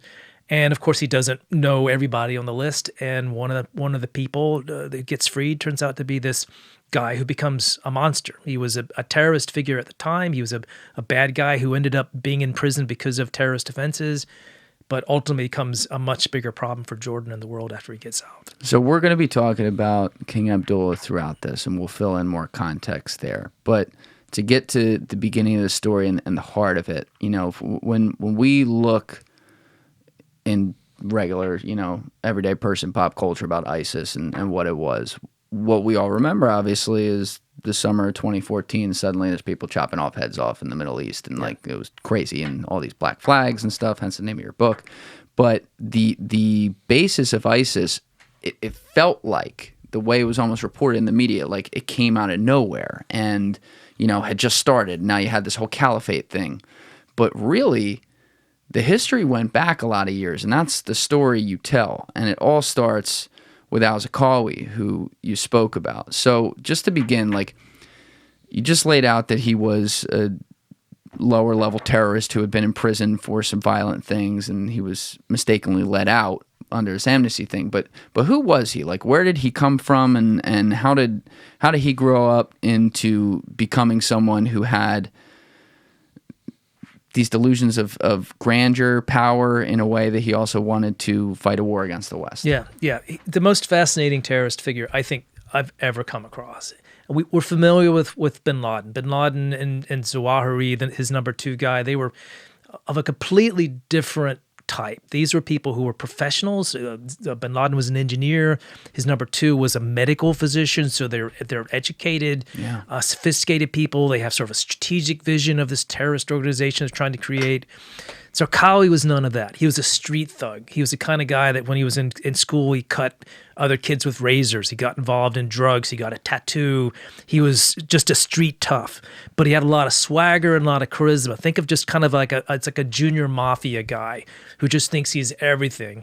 And layered on top of that is this religious zeal, which makes him this really powerful combination of utter brutality and absolute religious zeal, piousness, but in this really strange way that he kind of creates for himself. So he becomes this uniquely dangerous person. He's someone who can rally people around him. But the people he brings around him, though, are criminals or people who are like him, people who are from the lower classes who want to break things and make a commotion, but they're not very smart about it always. He sort of brings that energy together into something that's very different, and it becomes a terrorist movement that's much more violent, much more just about blowing up things for its own sake and not necessarily trying to achieve some great strategic objective, because they're at heart very, very violent people. It's just part of their personality. It was certainly part of Zarqawi's. Did he grow up when did he become very religious with it, under this veil of religion for his terrorism? It's a really interesting story. So here's a guy I mentioned. He was a street thug, but he actually grew up in a middle class family. His father was like a civil servant, but he was the ne'er-do-well in the family. He's the guy who was always getting in trouble, always having to be gotten out of prison. And then his family had this intervention for him when he was a young man and tried to kind of force religion on him. They started to send him to mosque, and he went to prayer groups, and he started taking it somewhat seriously. But then right around the same time, it's when a lot of young Arab men were going off to Afghanistan because there was this big holy war going on there. And it seemed exciting and glamorous, and so Zarqawi signed up for that. And so as a young man in his early 20s, he heads off to Afghanistan to fight the Soviets. And he gets there too late. Soviets have already left. But then he tries to connect with bin Laden. And skipping ahead a little bit, bin Laden looks at this young guy from Jordan, this rough, crude, foul-talking, violent young man, and decides that he's too crazy for Al-Qaeda. So he gets rejected. He gets said, well, you can't be part of our group. You can start your own. You can go to this other place and do your own camp if you want to, but you're too nuts for us. And that actually becomes a schism that we'll see later between Al-Qaeda and ISIS, which hate each other now. Well, that's the dark comedy here. You have Al-Qaeda, who we grew up, 9/11 and all that, and suddenly ISIS happens, and they're like, listen, yo, we're not that. Yeah, we're not cutting people's heads off and just killing Shiites because they're Shiites. All these things that they thought were just way too inflammatory, too dangerous, and just too brutal. Yeah. But that was the Zarqawi way. The cutting people's heads off, that was Zarqawi. That's what he liked to do. And Al-Qaeda was horrified by it. So it is amazing how this schism developed, and it really was a reflection of one man's personality, a man who just loved to bust things. And interestingly, he becomes a cult figure and still is. I mean, who do young jihadists look at? Whose videos do they like to watch? Whose face do they like to have on posters and T-shirts? It's not bin Laden, who's this old pious guy with a long beard and likes to give long sermons on videotape. Zarqawi's this man of action. He's the guy who kills Americans with his own hands. He looks like a ninja warrior with his his do-rag and his sneakers and is a completely different kind of terrorist character. He looked the part. I mean, those eyes, you look at that, it's just it's scary, it's eerie. And shooting machine gun from the hip, and the thing that made him famous to Americans was one day he picked up an American businessman off the streets of Baghdad and puts him in front of a camera, and Zarqawi beheads him with a knife. Who was that? So it's a young man who's and I'm going to blank on his name, so we'll have to check that out. Berg? Nick Berg, I'm sorry. Thank you for remembering that. So Nick Berg was a guy from Philadelphia, actually. He was a young man who had this vision of being, one of the businessmen who was going to rebuild Iraq. So he moved himself there, tried to start a business, didn't get very far, but ended up in the wrong place at the wrong time, and Zarqawi's people picked him up and decided to make an example out of him. Put him in an orange jumpsuit, which everybody at the time was kind of associating with Gitmo and with Abu Ghraib and all the scandals about the Iraqi prison that were coming out at the time, and sort of did that deliberately to send a message to the Americans. And Zarqawi stands in front of him and says, this is what we're going to do to your people, and takes a knife out and essentially chops his head off. Yeah, I was a very little kid when that happened, but I do remember that because it was I mean, this is the understatement of the year, but it was so shocking. It was a turning point in a way, because almost like the Tet Offensive in Vietnam, we were sort of used to America going into a country and triumphing, like we'd done in the early months of the Iraq War. Then it gets bogged down into an insurgency and becomes very violent. And then in the middle of this, you have these horrific acts of terrorism committed against Americans. And you can sense, the country's, attitude shifting at that moment when everyone's looking at this ugliness and saying, what in the world are we doing here? What are we bringing on ourselves? And suddenly popularity, support for the war just plummeted after that. Yeah, and to go back, because like you said, you went ahead to when he first met with bin Laden, and bin Laden was like, no, not this guy. But when he went to prison for lower level violence, but it was terrorist related, I guess, right? When he was in there? But it was sort of clownish stuff. Yes. Because these guys, they went off to Afghanistan to fight this great holy war. They got there too late. They couldn't join bin Laden, so they come back to Jordan. They're just looking for, well, how are we going to do this terrorist thing, or how are we going to be jihadists or holy warriors in our own country? Oh, he met bin Laden before prison too. There was a brief interaction, but the big one was after his release from prison. Okay. But the things that he tried to do in Jordan was stuff like trying to blow up liquor stores because they see liquor as evil. And the funniest one was they decided that pornographic theaters were an abomination and they should go after them too. And in one instance, they had this young guy walk into a porno theater wearing a bomb, and he's supposed to blow the place up. But he sits down in the theater, he starts watching the movie, and he gets totally engrossed and forgets all about the bomb. So the bomb blows up at his feet. It blows both his legs off. And he survives, and nobody else gets hurt. But these are the kinds of knucklehead things they were doing back in the 90s in Jordan, and that's what got him arrested ultimately. And who was you described this as you described prison for him very similarly to how a lot of us in America looking at our incarceration system unfortunately describe things, which is it becomes like a school for criminals as opposed to like doing any correcting. So in prison, he essentially deepened his ties, deepened his religious aspect of his life. And who was the guy who was his mentor in there? What was his name again? There's a guy named Makdizi who was sort of a scholarly jihadist, someone who was not really a fighter, but had sort of the ideas and was considered sort of the brains. But Zarqawi in prison goes from being kind of a nobody, just one of the gang, to becoming someone who clearly has leadership ability. He's clearly sort of the leader of the gang, even beyond the spiritual advisor, the guy Makdizi. He's the one who everybody respects, everybody looks up to, and he forms really his posse in this prison, and they become his crew once he gets out of prison too, and they become the core of what becomes Al-Qaeda in Iraq and later ISIS. This gang of people from around him in prison. What attracted people to him, like as a leader in prison? So part of it was just raw charisma. And there's a scene in the book. There's one of the first time you see Zarqawi in the story itself is when he's in prison. I got a chance to meet a doctor who treated him. He was like sort of the prison doctor. And years later, he agreed to an interview with me and told me about the experience of going into this terrible prison. It was one they actually reserved just for the jihadis, just for the sort of the terrorist characters. They put them way off in the desert by themselves.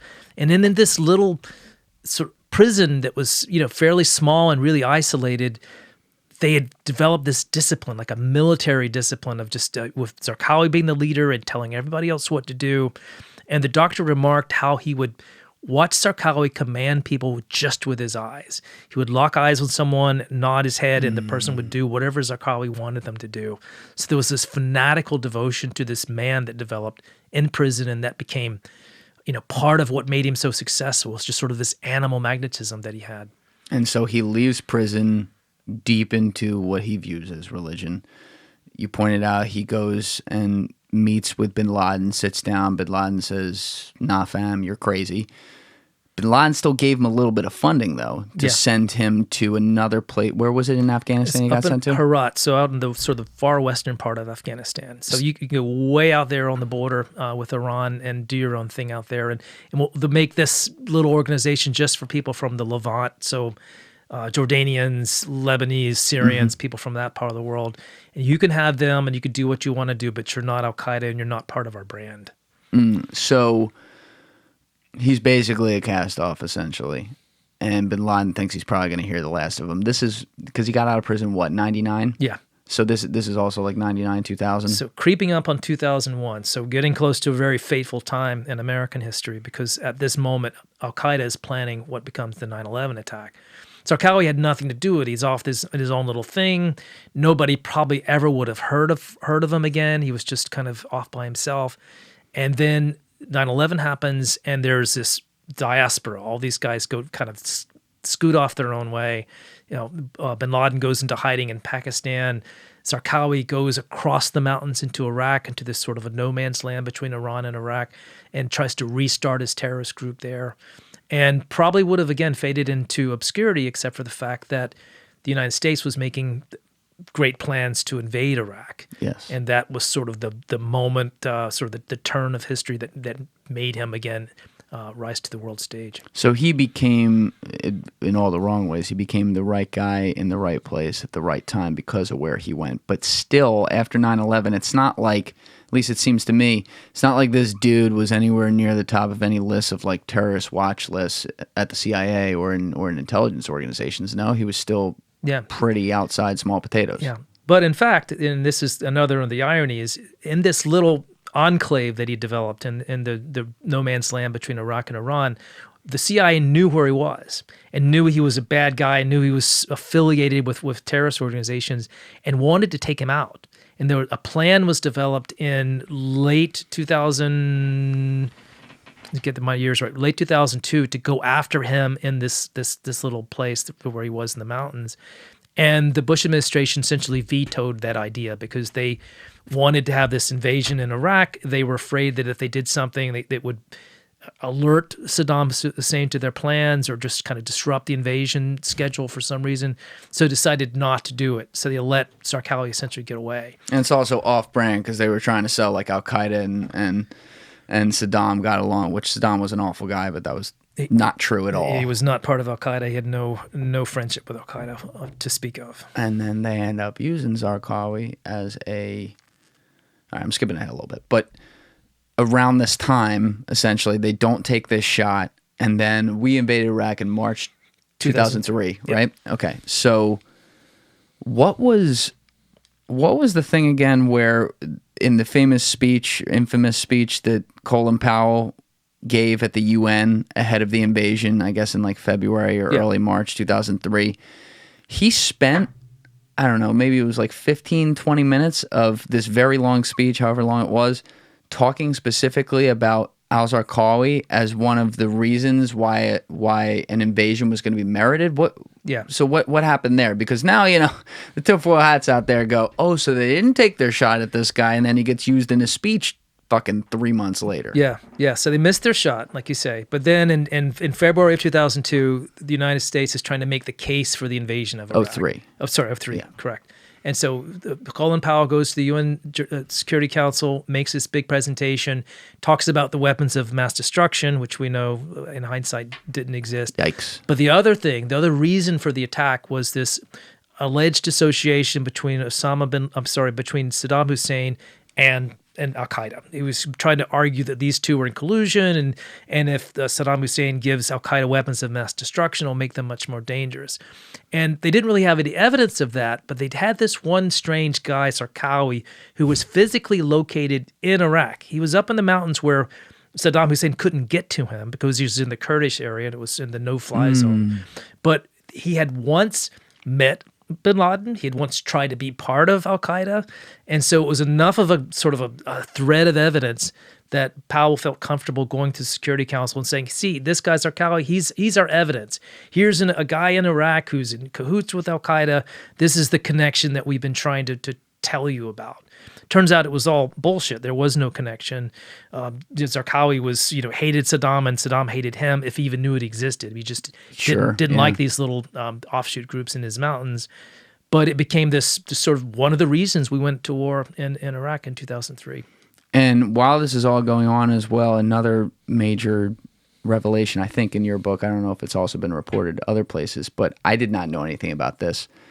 The King of Jordan was all over the United States in the build-up to Iraq in those 2 years ahead of that, saying, do not fucking do this. Yeah. And you also outlined this quickly when we first talked about the king, but I don't know if we got all the way into it, so I want to make sure everyone has context. But there used to be, like, Jordan and Iraq used to be a part of the same country or something, so the King of Jordan understood their culture very well and was pounding the table to U.S. intelligence and the president saying, like, hey, you don't understand what's going to happen here. He basically called the entire power vacuum situation. Like, can you just give some of the background there for everyone? One of King of Jordan's many roles has been as kind of truth teller to our government, because he knows what's happening in his part of the world very well.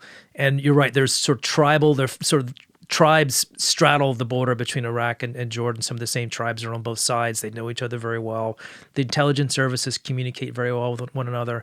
The Jordanians knew there was no significant weapons of mass destruction program. More importantly, they knew that Saddam Hussein was essentially keeping the Iranians in check, which was very important from their point of view. It was sort of maintaining stability in the region. If you take him out, all kinds of bad things could come in his place. So Abdullah was taking it on himself to speak to President Bush personally and others and say, not a good idea. This is going to backfire on you. Of course, you're going to have a military victory, and that's not going to be much of a challenge for the United States. But once Saddam Hussein is gone, it's a Pandora's box. All kinds of bad things can happen. He turned out to be absolutely right about that. Yeah, and it's wild to think about, because he was an awful dude in every way. Like, there was nothing good about Saddam Hussein. But it's the same problem in so many places throughout history where you have that strongman leader, and it's like, well, who replaces him? Yeah. I mean, that's the question I've been asking people with Putin. I'm like, all right, we've known this guy's bad for a long time, but also, like, who's going to replace this guy? Like, are they going to be as bad? I mean, I don't think it can get worse, but can it? Yeah. Or is it not going to be one guy and it's going to be just a total vacuum and it's a mess everywhere and there's tribal violence like we got? But when we did finally go into Iraq after all the buildup and it happened, one of the things that I feel like isn't really outlined in the American viewpoint retelling of it, or it's not that it's not outlined, it's just not highlighted nearly enough as like the key issue at hand here. But, you know, you have in the Middle East, you have Sunnis and Shiites as two of, they're the most powerful factions of the Islamic religion. And there's been sectarian violence, as they call it, between the two forever in all different types of places. There's some traditional religious disagreements and tribal things, whatever. But when Saddam was in power, he was a Sunni. Yep. His party was called the Ba'ath Party, right? Mm-hmm. And they were all Sunnis. Mm-hmm. And so when we went there, I guess it was Paul Bremer, who was named like the head of Iraq for the U.S. as the ambassador. He made a rule in almost immediately that said anyone who's a Ba'ath Party member, therefore any Sunnis, cannot have any role in the government we are now going to set up. So he completely, I know this wasn't his intention, but didn't work well. Yeah. He basically made scarlet lettered the entire Sunni community. And even though Saddam and Al-Qaeda didn't like each other, they were both of Sunni backgrounds. So now the Shiites are all the ones taking power in this new vacuum government. Yeah. And you have this guy, Al-Zarqawi, a Sunni terrorist leader living in the hills of Iraq, suddenly coming in and saying, oh, you guys are all pissed now, join me. Yeah, exactly. And this is sort of another just accident of history that works out in Zarqawi's favor. Yeah. Because you're right. The one thing Saddam Hussein did was kind of maintain stability between the Sunnis and Shiites in his country. Iraq is a majority Shiite country, but the Sunnis were essentially in control. And then so the U.S. comes in, the coalition authority with Bremer in charge, deciding to disband the army and then outlaw the Baathists. Then suddenly all the guys who ran the country weren't in charge anymore and didn't even have jobs and pensions. And so they're all not just disgruntled, but furious. And they're looking to fight back. And into this environment comes this young hothead named Zarqawi who has a plan to create a insurgency, to fight back against the Shiites, to fight back against the Americans. And so he ends up getting all these former Iraqi army officers and intelligence officers joining his side. And that's what made him so powerful so quickly, because he had... And a third of the country was very much in sympathy with his objectives. I mean, how quickly? I forget exactly. I can Google it while you're answering the next question, but I forget exactly when Bremer put that in. If it was like a month in or 2 months in or whatever. But how quickly did your regular Sunni citizens, not even just some of the ex-government officials you just pointed out, but the regular people on the street who are Sunnis, how quickly did we suddenly see a ton of what used to be perfectly normal law-abiding citizens now living in a war-torn zone who suddenly say fuck it and become pretty radicalized as a result of the policies we put in? So we take over the country, and by April, pretty much most of the fighting is over. By late summer of 2003, things are starting to blow up. Already. And by 2004, it's full-on insurgency. So it didn't take very long at all. And it's really not any mystery, because you do have a very large part of the population that's sort of used to living a certain way and used to have the levers of power. Suddenly they don't have it anymore, but the guys that they used to beat up on are now coming after them, the Shiites. And so and Zarqawi very smartly saw this potential, and he very deliberately tried to get fighting started between the two sides. One of his objectives was to go blow up things that Shiites cared about, their mosques, their marketplaces, their communities, their schools, with the deliberate intention of setting off fighting between Sunnis and Shiites. And within that chaos, that was going to be his moment in which he was going to come up to power himself. And so obviously he had been completely on the radar in this post-Colin Powell speech world, to the intelligence people I'm saying. So did the CIA immediately put a priority 1 on him to take him out? And I mean, they didn't right away. Yeah. So what went wrong in the chase? And in a small world situation, I actually had Ryan Tate in here, I was telling you about, who ironically was one of the Marines. I didn't know this when we were recording the podcast, but he told us on air in episode 117. He was one of the Marines who was a part of these many wild goose chases for Al-Zarqawi in Iraq. It was intense. Now that was like right before we got Al-Zarqawi, right? Yes, and I chased them too. This was badass. So we have this vehicle checkpoint, and out of nowhere, and it comes in on the radio, and then there are Amtrak tanks, the amphibious tanks, just flying over the Euphrates River. Yeah, by late 2003, the CIA is figured out, and we get into this to some extent in the book, that Zarqawi was behind a lot of the bombings that they were seeing, and he was big trouble. And by 2004, early 2004, they were going after him full time, and it became a number one priority for the President of the United States. There were meetings in the National Security Council about Zarqawi. How do we get rid of this guy? And so they quickly grasped the sort of the danger of this new insurgency that was bubbling up. And yet it took a very long time because his operational security was really good, his network was really good, and he could zip from town to town, go undercover. He had a small entourage. He didn't talk on a cell phone, so it became very, very hard for him to track down. But he seemed to be everywhere at once. As he gained a lot of power, too, I'm sorry, I just want to make sure I understood this right. Did Al-Qaeda suddenly start reluctantly saying, oh, well, this guy is kind of a part of us, so we need to give him more funding? Yeah. Is that also happening? Yeah, exactly. So bin Laden reaches out to Zarqawi and says, look, we'll make you an official franchise. So this is the first Al-Qaeda franchise. You're going to have your own separate division. It's going to be called Al-Qaeda in Iraq. And that was really just the Zarqawi enterprise.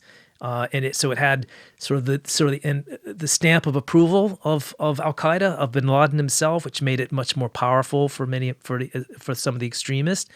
But it also had autonomy. So Zarqawi had the ability to do things that, without waiting for bin Laden's blessing. And he certainly did. He became as violent as he wanted to be. And how big, do we have any numbers of how big his official organization became at its peak?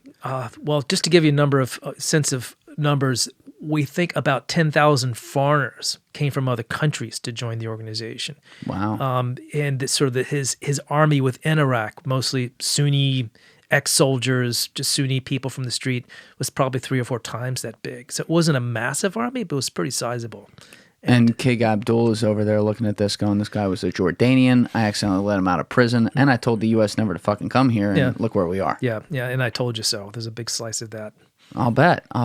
It's crazy to see how quickly it happened. It's scary, but it goes to show you what bad policy moves can create. So he was moving around, as you said, with at least somewhat freedom because he had a lot of protection. But, what did this look like? He had been up in the mountains when this started. Did they now have, safe zones in Baghdad that are under their control where he can operate freely, or in Raqqa or other places like in Iraq? What, geographically speaking, where did his power stretch to? Yeah. So he had certainly organizational support within Baghdad itself, within the Sunni community, but more in sort of the Anbar province, a little bit to the west of Baghdad. I'll stick that map in the corner of the screen for places like Fallujah, Ramadi, places that sort of in the Sunni heartland. Fallujah was essentially a Zarqawi compound. The Marines ended up going into Fallujah in 2004 to try to kick out these guys. They were fighting essentially Zarqawi's little private army. But they're. I meant to say Ramadi, by the way, not Raqqa. Right. But there are some communities, some neighborhoods, some villages within Anbar province that were essentially no-go zone for the Iraqis because they were controlled by Al-Qaeda. It became sort of the model for what we saw later in under ISIS proper, when they were able to take over entire parts of Syria and Iraq and run them as a caliphate. And you feature heavily in your book a key source who's named within the whole Al-Zarqawi thing was Nada Bakos at the CIA, because she was essentially, as I understood it, if I remember it correctly, the head of the team tracking him. Yeah, correct? She became the targeter, as the CIA calls these jobs, for Zarqawi. It was her job to track him down and find him. And trying to get rid of him. And try to get rid of him. Goodbye list, for sure. Yeah. So, not to take the lead and bury it out front here, but Al-Zarqawi, people can Google easily, did die in 2006, but between 2004 and 2006, he wreaked a lot of havoc. And one of the stories you told is a very specific mission where we missed him, that Ryan Tate was on when he was chasing him. And it had to do with, I think it was his laptop or something. Does that sound familiar? Yeah. Where they tracked it? Yeah. What happened there? So it was just an intelligence tip about his movement. And so roadblocks were set up to try to intercept him. He ended up, there was this crazy chase, across half of Anbar province that took place with helicopters and all kinds of marine vehicles in pursuit. He ends up veering off into a little town and dumps the car in an olive grove. And that's where the laptop was. They actually found his laptop, his personal laptop on the vehicle, and he disappeared in the bushes and they never found him. But from that laptop, they were able to figure out what he'd been doing all these years, to figure out where some of his network was based.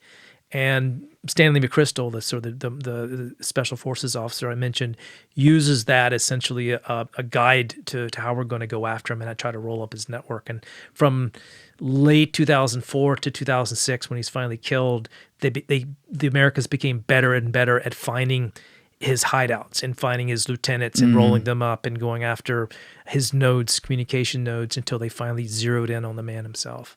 Yeah, and before this next point, by the way, this mic here, if you can just keep it like pointed, yeah. Okay. So wherever your mouth goes, just kind of keep it pointed like that. Okay. But when they did finally kill him, where did it happen again? And what was the full extent of that mission? Like, who officially did it? Was it a giant Marine force, or did they drop a drone in there? How'd it go down? Okay.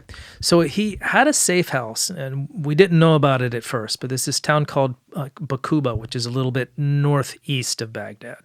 But the way we got to that was that through different intelligence leads, we were able to figure out the name of a guy who was his spiritual advisor, somebody who met with Zarqawi regularly to give him, spiritual insights or to talk to him about the things he was doing. Interesting thing about Zarqawi is he didn't really even know how to read and write that well. He wasn't particularly literate, and he didn't understand the Quran at all. And so he would essentially make up whatever rules he thought were appropriate, but didn't really care what the actual teachings of Islam was. But he did have spiritual advisors who would come in and essentially give blessings to whatever he was trying to do, including things like burning people alive or killing innocent, women and children who are Muslim, things that are forbidden by the Quran. But he would get a dispensation by these spiritual leaders, and they'd say it was okay to do, and remain a Muslim. So anyway, the Americans were eventually able to track this one spiritual advisor and followed him for weeks wherever he would go. And eventually he led them, as they hoped, directly to this safe house where Zarqawi was staying. And so we watched the safe house for a while. At one point, drone footage shows this man walking out the door who it's a dead ringer, it's Zarqawi. They were 80-90% sure that it was him. They kept circling around just to make sure. And eventually an F-16 comes and drops a 500-pound bomb on the house and destroys it. That'll do it. However, it didn't kill him right away, and the Delta team guys showed up, within minutes, and pulled his body out of the rubble, and he was still alive for a few seconds. So the very last sight that he had on this earth was looking into the faces of these special operators who had pulled him out of the rubble and were marveling over the fact that they had caught Zarqawi after all that time. Tough way to go. Yeah, tough way to go. Yeah. But he dies, and the reason that this is so critical to me is because this is years before ISIS, and yet what you're not arguing, you're pointing out in this book as a fact, is that he was the godfather of what technically became ISIS because of those things like the brutality that you laid out with a guy like Nick Berg doing everything on camera, trying to show that anything that goes against the most extreme religious doctrine is going to be destroyed and beheaded and all this stuff. But you have now a 7 to 8 year period where not one person knows the name ISIS because it doesn't really exist yet. And what was it? It was ISIS, and then they also sometimes called it ISIL because they'd say Levant instead of Iraq and Syria, I guess. Yeah, so they kept changing the name. After Zarqawi died, the organization went from being called Al-Qaeda in Iraq to the Islamic State in Iraq. And they decided that they were going to, it was very deliberate, they wanted to make it more Iraq-focused and bring in more Iraqi leadership. And so it was just a rebranding attempt. But Al-Qaeda in Iraq wasn't very successful. They had been essentially squeezed to a handful of villages. The Americans were coming after them pretty strong, so not much was left of them group. But they were still there. They didn't go away completely. And then the Americans went home. So in 2011, we left Iraq. Last troops left sometime that year. And this was the opportunity for Al-Qaeda for the Islamic State of Iraq to come back and try to reconstruct itself. And who had taken over? Like when he died, did he have a succession plan in line, or did someone just rise through the top? There were 2 or 3 people who took sort of interim roles. And then in 2012, this figure named Baghdadi, someone whose name we recognized, who had been one of their sort of theological advisors, who kind of was a backbencher during Zarqawi's time, ends up becoming the leader. And while he was head of this group, this thing we call Arab Spring took place, and there was uprisings throughout the region, including in Syria next door. And within a few months in Syria, a civil war breaks out. And Baghdadi looks across the border in Syria and sees an opportunity. Here's a chance for us to really kind of latch onto a cause. We're kind of flailing around here. We don't really have, much of a reason to exist. We're going to become part of the Syria fight, and we're going to change our name again. They changed their name from the Islamic State in Iraq to the Islamic State in Iraq and the Levant, which is another word for saying sort of the Palestine, Israel. Because they wanted to expand. They wanted to expand. They had sort of territorial ambitions to try to include the Syrians as part of that. And that's where we got ISIL or ISIS, as we also call it. Okay, there's a lot here. I want to make sure we lay some context, too, before we dive all the way into that. So, as you said, Baghdadi was more of a theological type who was lower level, I think you said, during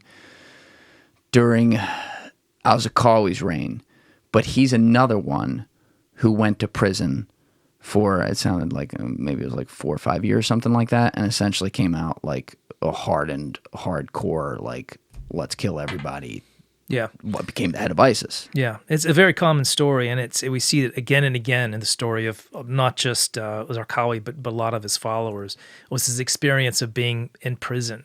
And so during the American occupation in Iraq, there'd be these roundups of guys who were either caught during raids or they were suspected jihadists, and so they got arrested and they were put in these huge outdoor prison facilities. There was one called Camp Bucca, which just became famous, and it was built for 10,000 people. Sometimes they had up to 30, and it became essentially a jihadi university. Within these compounds, networks developed, training took place, and guys like Baghdadi went from being, really nobodies, just kind of bit players in these terrorist groups, to becoming leaders. And he rose from that prison camp to become one of the senior members of the organization. And so back to where you were, 2011-ish, Arab Spring, which that even like that includes all of it, including the whole like Mubarak, was it Mubarak in Egypt and that whole thing, because he left power, but then you had over in Syria, Syria's a mess. I mean, Syria has like fucking that's what your next book outlines, like all these different factions are fighting, and they're not friends, but they're all fighting against like the same thing. It's very weird. But Baghdadi puts in, was it called Al-Nusra Front? Yeah. In Syria? Yeah. So what was the story there? Were those comprised of a lot of ethnic Syrians who were already kind of aligned, or did he inject a lot of guys who had come from all different places, or were specifically from Iraq, who were working for the Islamic State in Iraq, and just sent them there? Yeah. So the story of these groups are a story of factionalization. So they allies, and then suddenly they're fighting each other. But Baghdadi looks into Syria, sees an opportunity, and decides to start his own little militant group. And at first, it's this mostly Syrian organization that's called Al-Nusra Front. But they don't take orders very well from Baghdadi. They're not violent enough. They don't have this jihadi vision. They're more about fighting a dictator and sort of creating a new Syria, and not about jihad proper. And so he finally just breaks with them, Baghdadi does, and decides, well, I'm going to lead this thing myself. And so they started what essentially moved into Syria as ISIS, and became one of the most powerful military factions in the country, and probably the most fearsome, taking over huge chunks of territory in a way that no other group could, including some of the secular groups that we were backing. And they have many more people than, say, like the 10,000 strong from other countries that you were saying Al-Zarqawi got to. This organization, I take it, had been, at least behind the scenes, growing excessively over these years. And in Syria, they managed to have explosive growth. And you saw something like 40 to 50,000 people from other countries, from the Middle East to Europe to the United States, coming to Syria to join ISIS. And that's what made them so internationally dangerous, because suddenly they have a cadre of tens of thousands of trained and highly motivated fighters who are willing to do anything from, do street battles to carrying out a terrorist attack in Paris. This was something we'd never seen before. Al-Qaeda never approached that level of sophistication in terms of the size of its network. Yeah, I'm one of the things that I can't relate to, because I can't understand it, period. But, these organizations, Al-Qaeda, ISIS in a huge way, but absolutely Al-Qaeda famously, they convince people, young men often who are joining, that their life here doesn't matter, and only whatever, their made-up bastardization of the religion afterlife does. You're going to get your 72 virgins and everything, so you're going to go blow yourself up. Yeah. And yet they operate in a world where the leadership factions of these organizations are never the ones to blow themselves up because they're needed here. Yeah. It fascinates me how a lot of people would come from other places, including people who aren't, say, like an Al-Zarqawi type, where he's not a very smart guy, not educated. Like, you were getting people who were smart as shit, and yet they're blowing themselves up and coming for something that they view as larger than them. Do you think all that comes from, at that point, like the anger of, say, U.S. and Western intervention in Iraq specifically, and now they just use that as a boogeyman to create this fake prophecy that they want to get? Or is it also like an amalgamation of years and years and years of trying to find the opportunity, like the crazy people trying to find the opportunity to say we're going to do this so that we can create a caliphate or something like that? Yeah, that's a really good question. And there's multiple pathways, but so the operation of recruiting people who become suicide bombers is quite sophisticated. And part of it is sort of appealing to people in other countries based on the atrocities that they're seeing on TV. They're seeing on the nightly news that Assad, this dictator in Syria, is killing Sunni Muslims, and good Muslims should rally to their defense, and they should leave their home and come help fight to defend these Muslims and from being butchered. And so there's some of that that's going on, some of that, spreading of propaganda in some cases, but some of it's just like an appeal to help your brothers in a foreign land. But once you're on the train, once you're within the network, then the guys who are being recruited to be suicide bombers are kind of kept separately. They're not allowed to have a lot of interaction. They get a lot of daily brainwashing, frankly. They're taught that, if you become a suicide bomber, it's an instant ticket to heaven, not just for you, but for your family. So this is a thing that's not just going to help you in the afterlife. It's great for your mom and your dad and all your relatives, because everybody gets to go to heaven because you took this step of becoming a martyr. Now throw this on and get in this square over That's right, get in this square. And just to make sure you don't screw up, we're going to sort of sew the button to the suicide vest into your clothes, or sort of tie it to your finger so you just can't wriggle out at the last minute. Or we saw guys who were literally had their hands handcuffed to the steering wheel of the vehicle that's being sent to do the suicide bombing, so they can't chicken out at the last minute. And they're not thinking about that when they're getting handcuffed. Like, oh, why are they handcuffed? No, I'm doing just so deep. Yeah, I'm doing a service for my family. The toughest is when they do it to little kids. That's true. They have no concept of anything. When you hear it, and it's not like two people. I mean, this happens far too often. You hear about like a 9-year-old blew people up. You didn't know what he was doing. It's so sick to me. But when, like, you're reporting in 2010 and 2011 in preparation for your first book, this is when they start to, I guess, as you pointed out, use the name like the Islamic State in Iraq.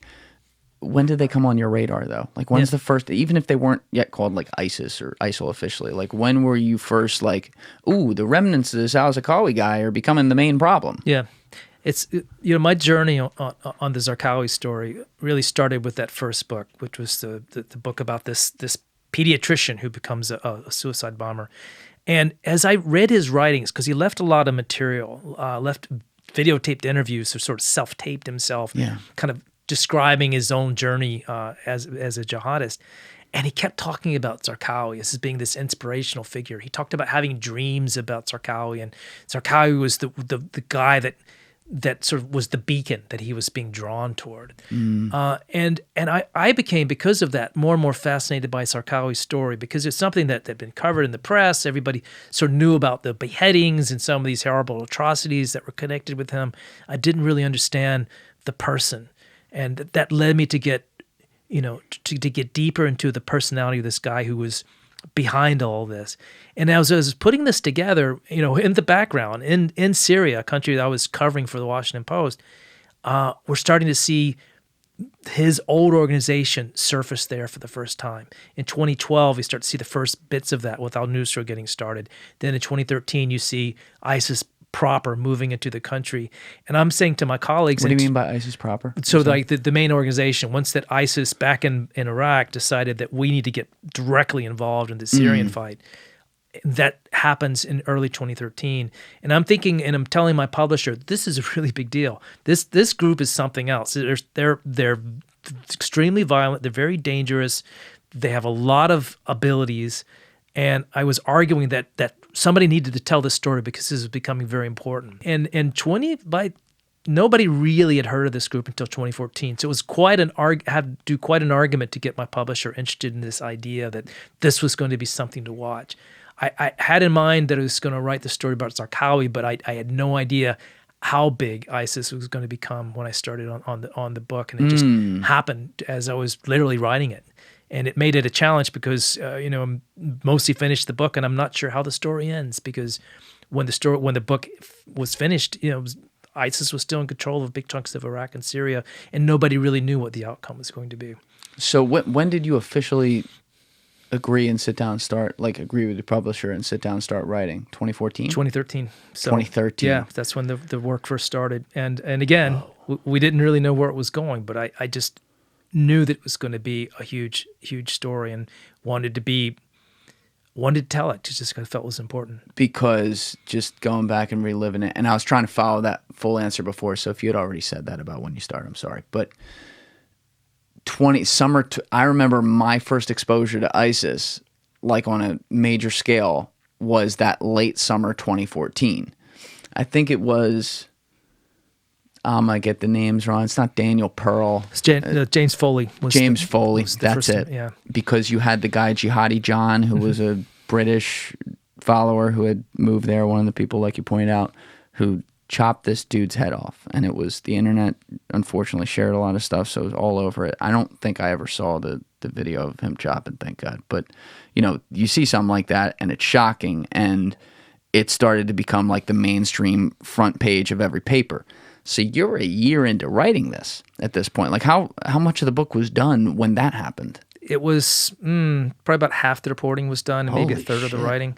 And it was exciting because you felt like you're on the crest of a wave in terms of telling a story, but it's also terrifying because you're writing a story and you don't know what's going to happen 6 months from now. Maybe ISIS won't exist then, or maybe things will turn in a completely different way. But there is nothing like great timing, and I happened to kind of be ahead of the curve in understanding what the problem was, so what the risk was. And by the time most Americans were really figuring out who ISIS was and the threat to Americans, I was well on my way to telling the story, and the book came out in 2015, and we went on from there. And when did they start publicly using the term, we're creating a caliphate? And can you also tell people what that was and what they meant by that? Yeah. So this is really Zarqawi's idea too. So he had this vision of not just being a terrorist group, but he wanted to recreate the ancient caliphate, which is kind of the theological kingdom that existed way back in Islam's antiquity. And his view of the world was that, this was, our birthright. We had this wonderful paradise on earth that was a caliphate back in the ancient days. Western governments and others, corrupt rulers, took this from us. We're going to reestablish it. And he wanted to do it now and not wait for 100 years like Bin Laden talked about, maybe a caliphate in the far future. But he thought he could do it in the here and now, and he felt he was sort of destined to be the one to bring it to fruition. And Baghdadi shared that idea. And once they were able to get an army in Syria and seize and hold territory, then here was his moment to claim the caliphate, which is declare it. We're we're now in charge of this city called Raqqa. This is like the capital of this new caliphate that's going to be God's kingdom on earth. And that did a lot of things for him. And one of the things he did was to excite a lot of Muslims around the world in thinking that this caliphate thing might really happen. And here's a real place where faithful Muslims will want to live. And so you saw this phenomenon, not just fighters from around the world coming to be part of this organization, but ordinary people, just husbands and wives thinking, we want to be part of this. This is very exciting. And some of them just left their homes and moved to Raqqa to be part of this new caliphate and take jobs as a bank clerk or a postal worker or just anything to be part of this thing. And that's what's so confusing for like someone in America like me. We've never been invaded. Country's been the same in that way as far as like I can move freely, go to Wawa, get whatever I want every day, and we have a government, we vote for it, we fight over it, but it is what it is. In these places, it's this suction sound at all times, like we've been talking about today, that vacuum where guys just drive in on trucks and they can take over a city if they're powerful enough. And so I always try to picture that in my head. And I'll admit, sometimes even when I'm reading great books like yours or some other ones I've read on the topic, it's hard for me to imagine, whatever it is, 1,000 dudes in these trucks rolling into Raqqa and suddenly like, oh, the post office is now the ISIS post office. Yeah. The restaurant is now owned by ISIS. The business here, you don't do that anymore because we don't agree with that, so we're going to kill you, and then someone else is going to take that building. Yeah. But that's essentially like they a lot of these places, the way I understood it, the blood that would happen would come after because they just kill, ethnic minorities or people who weren't Muslim, but the rest of it would just be like, all right, we're here, and the armies ran. Yeah. Like the nations who were supposed to protect these places essentially didn't put up much of a fight in a lot of places. Yeah, and a lot of the guys that welcomed these jihadists into their community, some of them thought, this is going to be great. They're going to save us from the Shiites, and they're going to let us, have the kind of freedoms that we want to have, or they're going to restore a religious order that we want.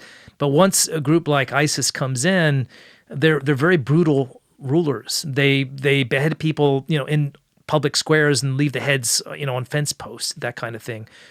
If you get caught smoking, you're flogged. If your wife walks down the street and somebody thinks that her dress isn't quite long enough, she can get beaten or you can get fined. Thugs from this organization are going to come to your shop and want to extract money from you. And if it's not enough money, they may beat you. And so there's no recourse to the law. It's kind of, it's very barbaric, it's very medieval, and not many people want to live in a system like that. Yeah. What was the rules are obviously like strict, crazy, beyond Islamic rules that like, what's the word again? Sharia. That's what I was going to say. Sorry. So they're like the worst of like these old Sharia laws that give no rights to anyone who's not like a firmly devout Muslim man. Everyone else is, the women have to be completely covered. The kids have to go to religious school and be trained with whatever they view as this bastardized religion. They also want to get the kids inducted early to be fighters for the state, so to get little jobs and things. But you have a bunch of other people in these areas they're going into. I talked about how they'd kill some of these people, but the first one that comes to mind is in the middle of all of these places, you have, I think, the largest group of people in the world who don't have their own country, which is the Kurds. Exactly. And so what's happening, the Kurds are a confusing one to me. I'm very, very interested in that. But like, where are they and who are their command posts? Like, because they have like these armies, but they don't have a country, and they're in Syria, they're in Iraq, they're in Turkey, they're all over. Like, how many of them are getting genocidally killed by ISIS coming in versus like they're able to stay away from where ISIS is and stave them off? Yeah. And some of these ethnic groups, and we think of the Yazidis in particular, which is going to bring them up. We'll talk about them. Who were just because they weren't considered. Their faith is considered heretical by ISIS. Yeah. So they were fair game to butcher and to enslave. So you saw ISIS come in and make human slaves out of women who were of marriageable age, and some of those women were held and brutalized for years, and men just killed outright. And some of the Kurds suffered this fate as well. And the Kurds have had the bad luck of history of being scattered among multiple powerful countries, from the Iranians to Iraqis and Syrians, and don't have their own country, but they're very kind of close-knit and and ferocious fighters, as it turns out. And so once the Americans start helping them in 2014 and 15 push back against ISIS, they become our main asset. They became sort of our strongest fighting allies on the ground, was these Kurds fighting back against Iraq, fighting back against ISIS and trying to reclaim their homes and villages from this terrible group, and eventually succeeded with our help, with help of military, air power and intelligence support. Became sort of the shock groups that eventually drove ISIS out. So here's what I don't understand, and maybe you can help me with this. But let's use an example of a Kurdish stronghold area where their army is, and let's say that, because I think this is a real example too, like the southern part of Syria. Put the map in the corner, and I'll draw my own stupid line right there. The southern part of Syria has all these Kurdish armies who are supported by the U.S., other places. And effectively, they have their autonomy where they are because that's their base. Yeah, they're not paying taxes to Bashar al-Assad, right? They have no cops are coming or military are coming from Syria into there. So effectively, Syria has a segment of the country that's not really Syria. Yeah. Assad, the dictator of Syria, only controls a fairly small part of the country still. It's Damascus and some of the coastal cities, but the northeast is Kurdish area. It's all autonomous, essentially Kurdish run, and the big chunks of the southeast, as you said, up in the northwest, it's a town called Idlib, which is essentially a jihadi stronghold still. It's the one place in Syria where groups aligned with Al-Qaeda still run that part of the country. And so it's this crazy, quilt of factions, all armed to the teeth, all at war with another, and ISIS essentially remaining there with thousands of fighters that are still loyal to that cause, essentially having gone back to their villages and towns, but still part of that army and ready to be called up again. That's crazy to me, because then I think about what if, and I think this is a real thing, where you have some of these bordering countries like Syria and Iraq and stuff, where then the south tip of Syria and the north tip of Iraq have large spaces where the Kurds are in charge. So why at no point have they not just declared this a country and put their own borders? Because when you think about it, the borders you're describing in the cases where that's not the case, and let's say in this southern part of Syria, the Kurds control it, but then the northern part of Iraq is some faction of Iraq.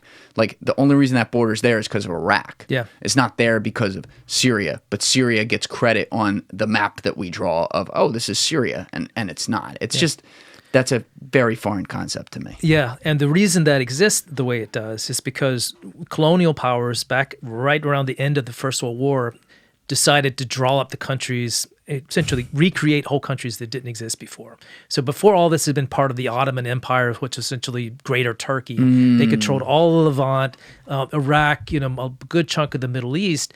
And they were the losers in the First World War, along with the Germans and the Austrians. So after the armistice, there's this thing called the Sykes-Picot Treaty, essentially a French and a British diplomat sitting together with a map and crayons and decided, well, here's going to be an area of French influence. This is going to be a British area.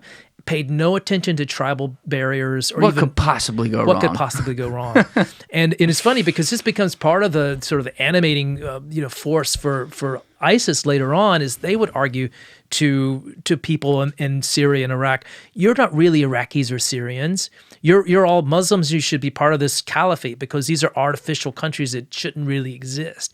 And they had a point about that, because when the colonial powers divided up the region, they weren't really paying attention to where the Kurds were or where this part of Iraq, where this tribe existed, and where real meaningful boundaries were. They just kind of carved it up because it looked like a nice map. It's crazy, and it goes back to, what was the other thing in 1917 that has to do with Israel? Oh, the Balfour Declaration. It's another example of this, where you just let me send a quick memo. We'll promise you something from over here in England, and not think about all the different cultures who no one's ever going to get everything they want, right? But how do you not suddenly tip the scales too hard towards this culture right here or that culture right there, and then piss off these cultures more and create this never-ending cyclone? And that's really, when you look at the 20th century, the first half of it in particularly, we all point to World War I and World War II.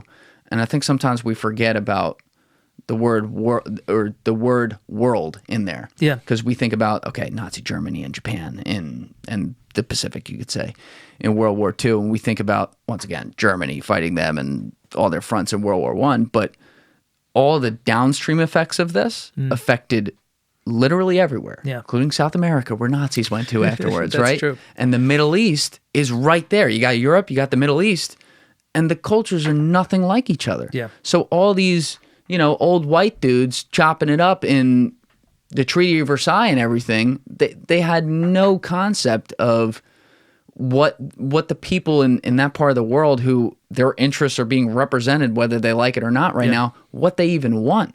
Yeah. That's so careless to me. There's an arrogance to that. And there's also an ignorance in the sense that often these decisions are done without any appreciation of local conditions, as you said, the differences in culture. And I think even more recently in our own history, when we were anticipating an invasion of Iraq, we just have this feeling that everybody wants to be like us, that we can, overthrow a dictator and everybody's going to automatically want to have a democracy that's just like America's. And A, that's not always possible, and it's often not what's wanted. People have very, very different ideas about how society should be organized and how they should live their lives. And they often look at us, and their image of America is really warped a bit because they see Hollywood movies and they think that's how we live over here. But they don't really want what we have for the most part. They want our prosperity. They don't want to be just like us. And we sometimes make the mistake of thinking that we're sort of the ideal society and everybody should be just like us, and just not everybody thinks that way. Yeah, I think the 20th century obviously has shown completely that they don't necessarily get behind that. But, there's actually a pattern that you could even relate to our democracy over here in some ways when you look at the institution of the president and how people are so tribal about that, and particularly because it's supposed to be the head of like an open government with all these levers, and it is, but we look at the president as the be-all, end-all. And I say that because in the rest of the world, there's this pattern that seems to have always existed beyond the most tribal times all the way up to the modern day with interconnectivity, where people are inclined to get behind, some strong leader. Yeah. It's no different with al-Baghdadi or like a guy in the early days like Al-Zarqawi before him. But it's not just the Middle East. It's pretty much everywhere. But in the Middle East, because that's what we're talking about, why do you think there's so many situations where there's some sort of extremist strongman that even normal people, like we talked about some of the normal people who had their lives torn apart in Iraq, who were just Sunnis, don't get behind a guy like Al-Zarqawi? And then fast forward looking at al-Baghdadi and ISIS, there's people who may just be normal citizens of Syria and Iraq, and suddenly they come in and they're like, what, this isn't the worst thing ever. There's some people that obviously hate it, but like what makes people just suddenly, you think, be like, what, I like this guy. Yeah. It's an interesting phenomenon, and we've seen it often in the West in our own history. In my experience, and particularly in these countries that I visit, often the draw of a strong man is it's rooted in fear and anxiety. If you think that your own family might be under attack, or if another group is going to gain advantage over yours, you want somebody who can kick ass and protect your people. And you don't care if he's not a nice guy. He may, be rough around the edges, but he's going to keep our family safe. And I see that actually a lot in Syria. Syria is a strange place where you have a dictatorship that's from a very small sort of minority religion. It's called the Alawites. They're sort of not exactly an ethnic group, but it's an offshoot of Shiism. That's this is where Assad and his family come from, and yet there are all these Sunnis and Shiites and Christians and other groups in the country that have just hitched their wagon to Assad, no matter how bad he is, how brutal he is, and how he's wrecking the economy, and he's completely destroyed their country. But he's protecting their little thing. He's keeping their business from going under. He's keeping those bad Sunnis from coming into our neighborhood and doing awful things. So a lot of times it's out of fear. For the ideological leaders, for the Zarqawis of the world, there's a different dynamic. And I've noticed something that it's really hard for us to get our heads around. When we see the kind of violence and extremism, the brutality in someone like Zarqawi, we think it's, oh gosh, that's horrible. Why would anybody support somebody like that or want to be like him? What you find instead is that people see that kind of willingness to take action, even brutal action, as a good thing if they're in a world where nothing seems to change and everything's kind of gloomy and hopeless and you always feel like that you're on the losing side. Here's Zarqawi who's going around and standing up to the Americans and not just, taunting them or arguing with them, but actually fighting them and killing them. And it's surprising, but you do see a lot of young Muslims applauding at that. There's sort of African groups, offshoot groups of ISIS in Western Africa and other places. They play video recordings of Zarqawi, and they sort of the applause lines and the moments they love are the moments when he does something really brutal, because it's for them he's striking a blow on their behalf. He's a man of action and not just somebody who's going to say great words and not really do anything about it.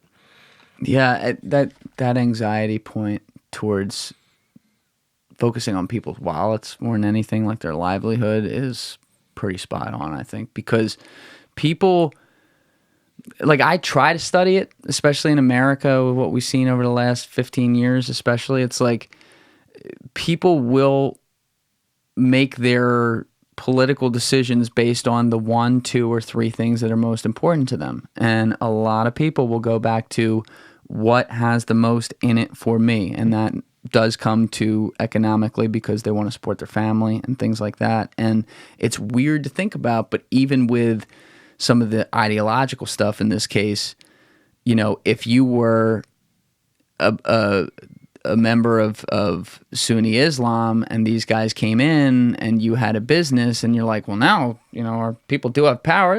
They do a few things I don't like, but they mean well. Yeah. You can make that, like, as crazy as that sounds to you and me, I'll bet I could see some normal people making that leap. And then what gets weird is when you then have to ignore the really obvious, like, insane signs. Like, when we say obvious signs around here, we're talking about, like, when people didn't like Trump's tweets or something like that, or he said something and people got pissed off and went to the Capitol, which all bad. But, when what we're talking about over there is people putting heads on an actual spike. Yeah. And this is like a Tuesday, yeah. And they find a way to be like, they were against Islam. Oh, by the way, those Yazidis who we just made all sex slaves right there, well, they're not a part of Islam. So this is God's way of punishing them. Yeah. And I also get to have sex because of it. Yeah, exactly. I get to rape them, because of it. Like that's where it gets to, I don't know how I could go on and miss that myself. I've had some interesting experiences with that. One of the most fascinating interviews I had for my latest book, Red Line, was a guy who became part of ISIS. He lived in Iraq. He had like a government job. He was a bureaucrat. ISIS comes into Mosul, takes over the city, and he has a choice. I'm going to either work for them or I'm going to be unemployed. And he decides, well, no, these guys don't look that bad, so I'll take a job with ISIS, and ends up working in their chemical weapons program. And he has to kind of wrestle with how he feels about that. But the interesting thing about his personal journey with ISIS is he's a little bit afraid of them at first. He sees these beheadings and these crucifixions. I mean, just every kind of brutality and depravity that you can imagine. And instead of being sickened by that and thinking these are horrible people, what does it for him is the fact that they cleaned up his street. He had a big pile of trash at the end of his street. It had been sitting there for years, and the government of Mosul would never do anything about it. And ISIS comes in with a bulldozer, and they cleared up the street, and they made things pretty and safe again. He was willing to forgive them of everything else because they'd made his neighborhood safe. They cleaned up the city, and they got rid of the Shiites that he didn't like. So everything they did was fine with them, and he didn't even mind making chemical weapons for them. Because that was his one thing. That was his one thing. There you go. Just wanted to have a nice suburban life, and ISIS did that for him. And you had said, because I now mentioned it, and as a side note here, and you mentioned it a few minutes ago, but for people who have never heard of it, the Yazidi culture, can you explain the background there? Because I will admit, I actually just found out about this, I'm embarrassed to say, about 13, 14 months ago. Yeah. And was blown away. I also want to talk to you off camera about an idea I had for someone I want to have in, but crazy story as to what happened to them, particularly under ISIS. Yeah, this is probably the group that got abused the most because they're vulnerable. They're small. The Yazidi is they're a strange group in the sense that their religious beliefs are like an amalgam of all these different things that they kind of brought together and kind of interpreted in their own way. They're a different ethnic group. They live in sort of this mountainous area away from the big cities of Iraq. And for most of their existence, they've been able to kind of be isolated and be okay just being Yazidis. And they're not, to make it clear, they're not Muslim at all. It's totally different. Most Muslims would not regard them as Muslims as they would think of it. So they have their own thing. There's lots and lots of strange little offshoot groups. I mean, they just look at any country in the Middle East, and there's a lot of little factions that we don't know about, but they exist within these countries. Anyway, Yazidis are doing just fine under Saddam Hussein. You know, they weren't really persecuted. In comes ISIS, takes over that part of northern Iraq, and sees them as a prey, so they can sort of take their stuff, they can take their women, and be as non-human. They had saw every right to kill and essentially butcher people, and they did that. So they went into these mountain towns and just emptied them out and slaughtered people, and the women became slaves. And years later, we're still living in parts of the Caliphate as slaves. Some of these women never have been returned to their homes, and it's interesting. I've seen videotaped interviews with ISIS people in the Caliphate, sort of justifying it to themselves, and they'd be able to find some passage in the Quran or something in the Hadith, which is sort of a collection of religious writings that are sort of one step below the Quran itself, and they would always find some way of justifying it, that it's okay to capture a foreign, an enemy's town and to take his women as prisoners and as your wives. And felt completely justified, and they would have discussions about how much this woman might be worth, and I had her last month, maybe, or are you going to take her now? And it became sort of systemized within their culture. And they would, like a lot of the Yazidis believe, it's a very close knit culture, and they believed in their native Yazidi religion so much that a lot of them wouldn't force convert. Like when they were taken over. But even the way I understood it is even those women who, under insane pressure, obviously, did convert to Islam, they would still put those women in sex slavery, to say nothing of like arranged marriages with some crazy caliphate dude. Yeah. I mean, it's just, the brutality of it is unfathomable. And again, like in America, like we didn't even know about that group, and there's like 1 million or 2 million of them over there. Yeah. And they were a little ping pong ball in the middle of this. And I even saw like another interview with a guy who fought ISIS on behalf of the U.S. and some of our missions there. And,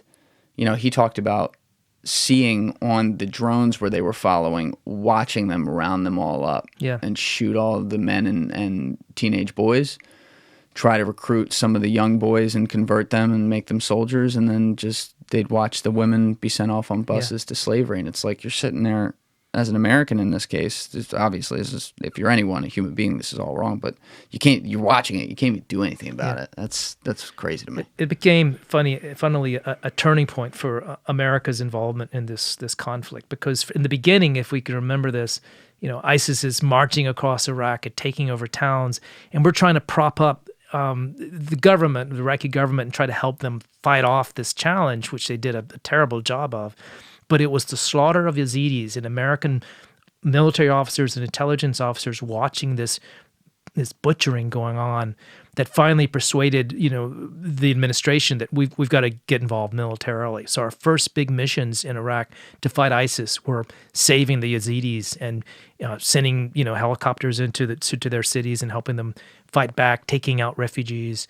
That became the thing that really sucked us into this war, which became extremely successful at the end. We managed to defeat ISIS within 3 years, destroy the Caliphate at a loss of something like 4 or 5 American soldiers. It was almost bloodless for us. Yeah, what did it look like? Because, as you pointed out, we pulled out our soldiers from Iraq, like I believe, like for the most part in 2011. Right. So then this all happens because of the vacuum that was left behind. But it's not like we had a full-blown Iraq invasion at all, again, like we did the first time. So as far as like tactically taking them down, losing so few lives is great, obviously. So things went well, and it was actually, this is one thing that when Trump came in, he did a pretty good job with ISIS and getting rid of that threat. There were a lot of other foreign policy issues, but that was one I think he got right. Like, what did it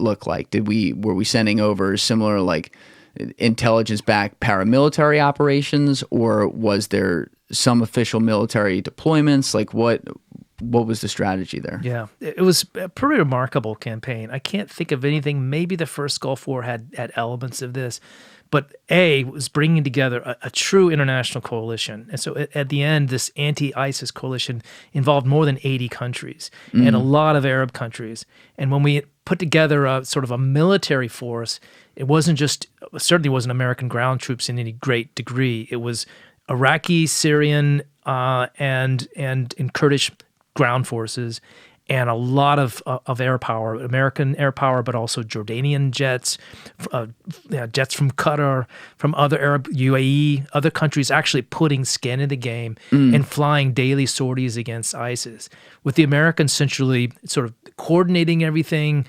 supplying the fuel and the refueling capabilities, supplying the intelligence, the satellite stuff, all the SIGINT that we're so good at. And eventually, in a pretty significant way, special forces guys who would do a lot of the training, do sort of close-in targeting, direct airstrikes from just a couple hundred yards away. There was this big battle in a place called Kobani, which is in northern Syria, that becomes sort of the turning point for sort of a high watermark for ISIS. We end up knocking out, essentially killing thousands of ISIS fighters in this one battle. And it was essentially done by Kurdish soldiers, really brave men and women, because their women are fighters there too, with special forces operators just outside the city, calling in drone strikes, calling in artillery, calling in airstrikes, and just blew them back. And essentially, ISIS at that time thought they were invincible. They kept throwing more and more soldiers at Kobani and ended up getting chewed up. And they never regained momentum after that. But it was essentially the perfect sort of, model for how to fight a foreign war, which is to let people who are invested in their, protecting their own communities do the ground fighting, and let us do what we do best, which is to sort of provide intelligence and air power. Well, not that it's our fault, because in that case we're responding to what's already happened, which we could trace back to the war and everything. But even in doing this and getting rid of a lot of them, obviously there's still elements of ISIS that exist. They're just severely decapitated, no pun intended at this point. But you look at Ramadi, you look at other places in Iraq, you look at Raqqa in Syria. I mean, you can see drone video of this stuff. These places are oftentimes wrecked. Yeah. They will never be the same in many ways, but also like what opportunities are there now? I guess the big question that I'm hiding here is, who's to say that there aren't things, whether it be the remnants of ISIS or other things, forming right now that are able to easily prey on people's dire situation with a shitty life that doesn't seem to have any hope in these places. Yeah, that's it. That's the perfect question. It's something I've been kind of going on about lately, because you look at a town like Raqqa, and just to remind our listeners and viewers, Raqqa was at one time the sort of the ISIS capital in Syria, and it was a completely ISIS-run place, and it was demolished through airstrikes, through sort of a ground campaign. The place was completely ruined. And other cities like Mosul and in Iraq had similar fates.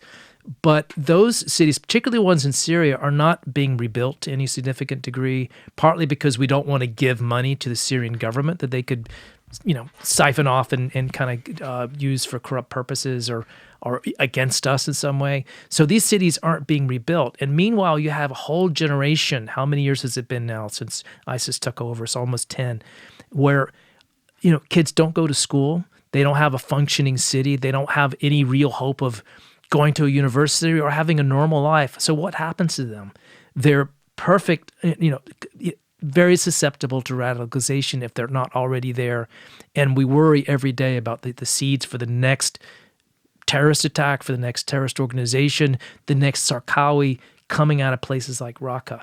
And it's almost inevitable because we see the same cycle repeat in places like Afghanistan, which became a basket case for decades. Out of Afghanistan, we get Al-Qaeda. And I do have to worry that the same kind of phenomenon is going to happen in places like Syria or in Iraq in the next decade or so to come. Yeah, we actually, side note here, but we did just finally get Zawahiri, the second in command of Al-Qaeda for a long time, the doctor who you mentioned at some point earlier in this podcast. But that seemed to be a really small news story when it came out. But to me, I mean, I've been into this stuff for a long time, like trying to track what's going on because it's horrible. And it's also been a core part of my history of America growing up. But I wondered for years, like, we got bin Laden, but we never got the other guy. Yeah. And now we got him. And I got to think, obviously that's a good thing, but is it like everything else? And, there's somebody else, next man up. Yeah, possibly. But it also is a big blow. And I have to say 2022 was a big year in the war against the terrorist groups in general because we got Zawahiri, the number one leader of Al-Qaeda. We have to remember he was the one standing next to bin Laden when the planning went on for the 9/11 attacks. Everything else that Al-Qaeda did, he was one of the forming members, a really important figure. And after bin Laden was killed, he was the guy who was at the helm of this still very powerful international terrorist organization. So the fact that we were able to take him out in Afghanistan even after our forces left was pretty significant. And we have not seen, I must say, up to this point, Al-Qaeda being able to reorganize or even appoint a successor. So the core that essentially created what we know as Al-Qaeda is really at least on its heels and perhaps fatally wounded. That may be a bit optimistic, but they really have taken a serious blow. And we do have to, step back for a minute and just reflect on our capabilities to do something like that. We're able to track this guy down. He's one of the most well-hidden people on the planet who managed to avoid this fate for 10 years after becoming the leader of Al-Qaeda. And we're able to find him in an apartment building in downtown Kabul and take him out with a drone strike that killed him and took the balcony off the side of the building, but didn't hurt anybody else and didn't cause any structural damage to the building itself from half a world away. I'm sure the guy who was operating that drone strike was sitting at a base in Nevada or someplace else, doing it all by remote control. So our capabilities are quite something. Problem is we can't be everywhere, and it's hard to anticipate where that next big threat's going to come from. Well, to go on what you just said, because I forgot to ask about this earlier, so I don't want to miss it this time, but the whole drone warfare thing is often spoken about because it's this, in a way, amazing innovation that you can fight a war from the sky from a whole world away and not put boots on the ground to take care of things, but it doesn't come without its baggage too, which is not the example you just gave, but in plenty of other examples, the problem has been, we see a guy, we think it's him, let's shoot it, and then you take down a whole building and all the people around, and you want to talk about a reason to politicize something for radicalization. I mean, you're giving it to them. Like, when you speak with your people at the CIA, obviously I know this is a critical tool that they care about and want to use for all the reasons I laid out, but, do you find some moral and also tactical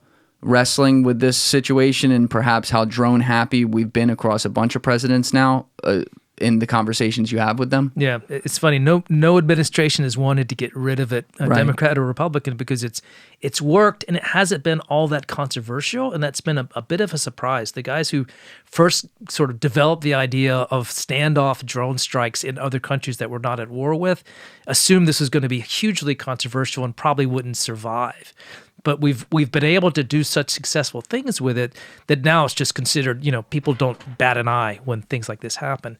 But you're right, it is something that happens without any sort of judicial review. There's no judge that looks at, is there good evidence that this guy committed crimes and we need to kill him because we can? There's no real transparency about, in terms of who's looking at the CIA's checklist for whether or not they know this is the right guy.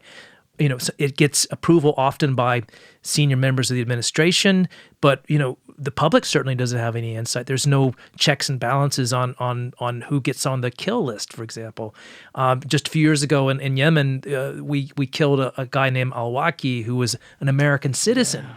And so that was actually crossing a different kind of line because he was someone who, ostensibly had the protections of any U.S. citizen, but we essentially executed him without a trial, without a judge, without a jury.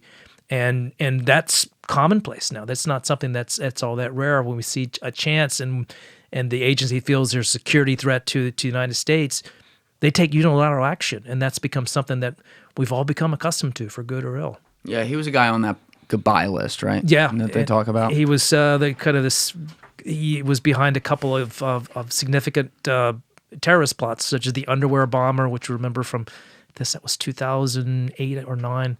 Guy got on a plane and had a bomb in his drawers, literally, and didn't blow up, fortunately. But was a true menace. But once we got an opportunity to take him out, we did it and weren't thinking too much about his constitutional rights when we did so.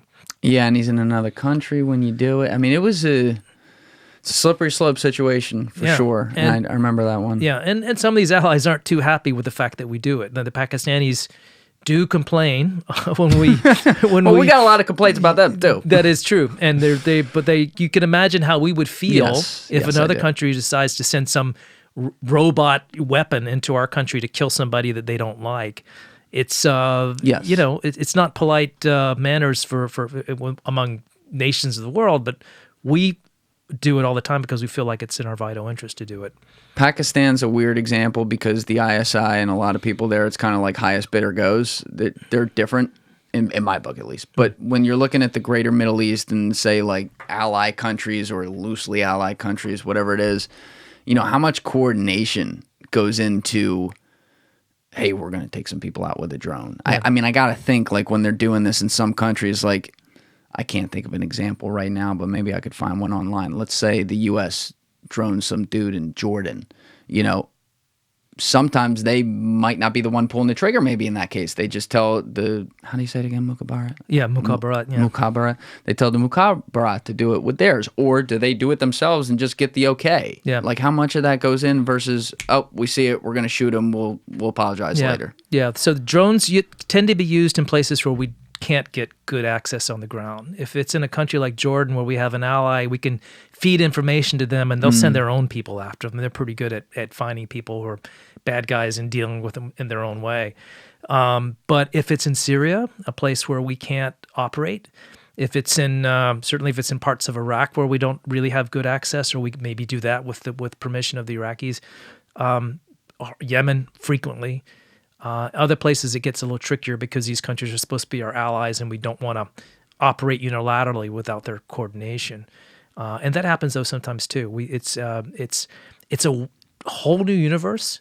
It's far less controversial than it probably should be, but it's just the reality of the war against terrorism as we know it right now.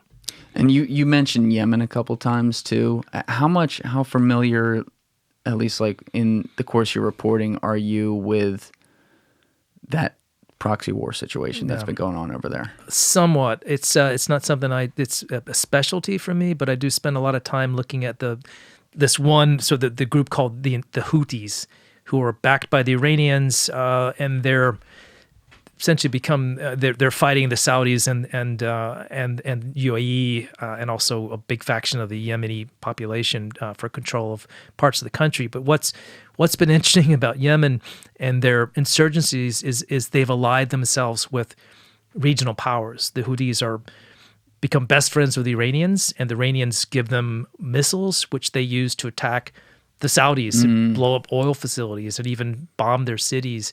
And so here we're seeing what was at first an insurgency group now having international reach and ability to kind of blow things up in neighboring countries, and that's created a huge problem, and we're still wrestling with how to deal with it. And the U.S. essentially, I don't want to say like, oh, they're all cool with it, but they don't. This isn't one that they talk about much or get involved with, because it's that kind of proxy war between Saudi and Iran, who, again, even though we have some issues with Saudi right now, like they've historically been an ally, and Iran is not. Yeah, and we've given weapons to the Saudis and the of course we have. Emiratis, and they've used these weapons to go after Yemenis. So even if it's not direct involvement, we're generally up to our eyeballs in these fights in some way. It's a mess.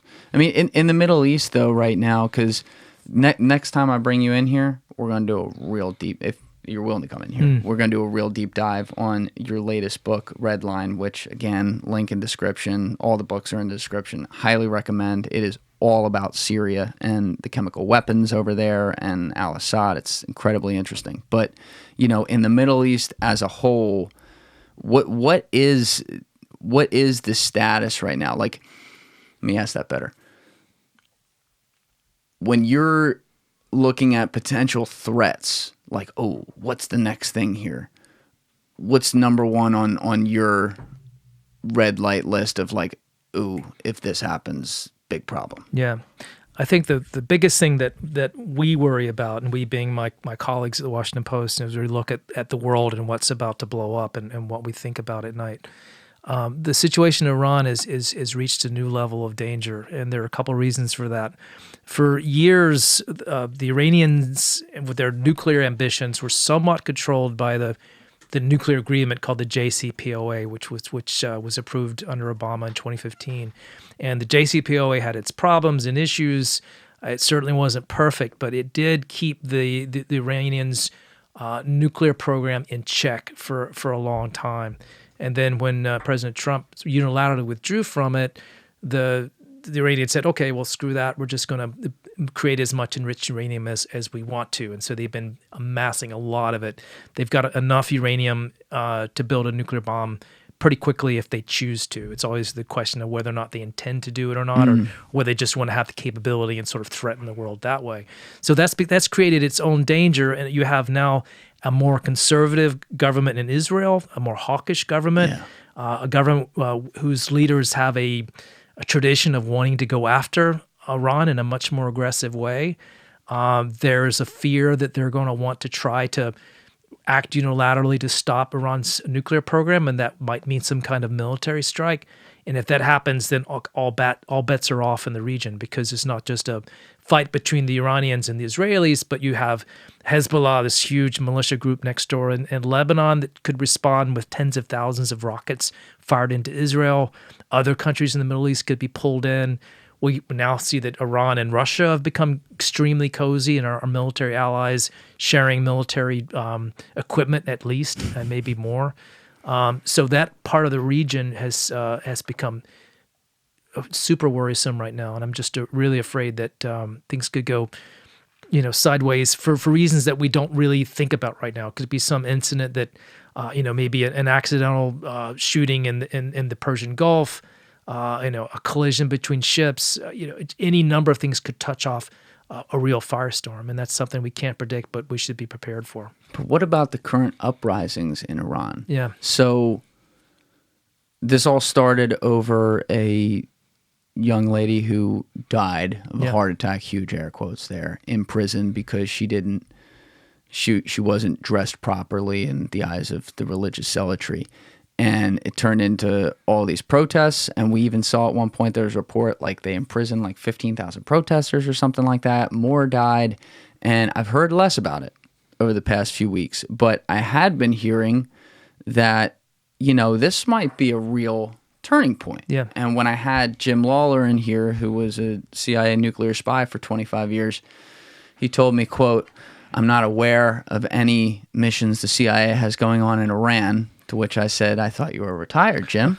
But anyway, he was saying he doesn't think there's involvement there. I, of course, don't blame him for saying that, but I think the opposite. Like, do you see a similar type intelligence operation, not just the CIA, but other places and other allies around the world, maybe including in Jordan, where, you're going to look to put the power of the people over the top to get the wildest places like Iran's leadership out of control. I mean, I don't know what the involvement was in like Mubarak and things like that in 2011, but I got to think there were certainly some intelligence-related missions to make sure that happens. You know, do you see something similar, or are these protests successfully being beaten back down at this point? So the protests are still going on. They've kind of fallen out of the news here, but they're very active, and they kind of come and go in waves, but there's this huge number of young people in Iran are still quite intent on challenging the government, and they've won some concessions, on supposedly, pushing back the morality police, who are the ones who are arresting women for having their hair showing and things like that. But it's still a thing, and to the extent that we as Americans are involved in that situation, has to be done so subtly that it is invisible if it happens at all. I'm not sure what the CIA is doing. I haven't really seen any real evidence of their involvement. But if they are involved, the last thing those protesters need is any whiff of America being behind that protest movement.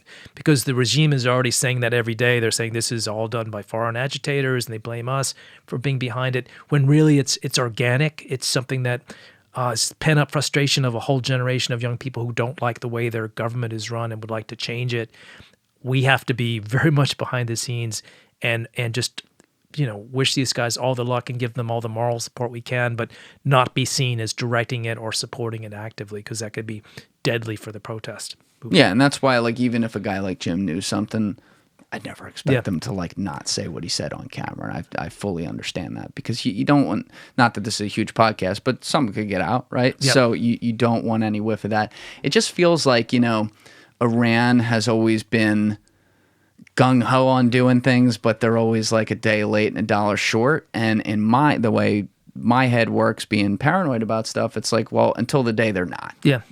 And we have such a focus now on nuclear weapons because of what's going on in Russia, righteously so. They have the biggest nuclear arsenal in the world.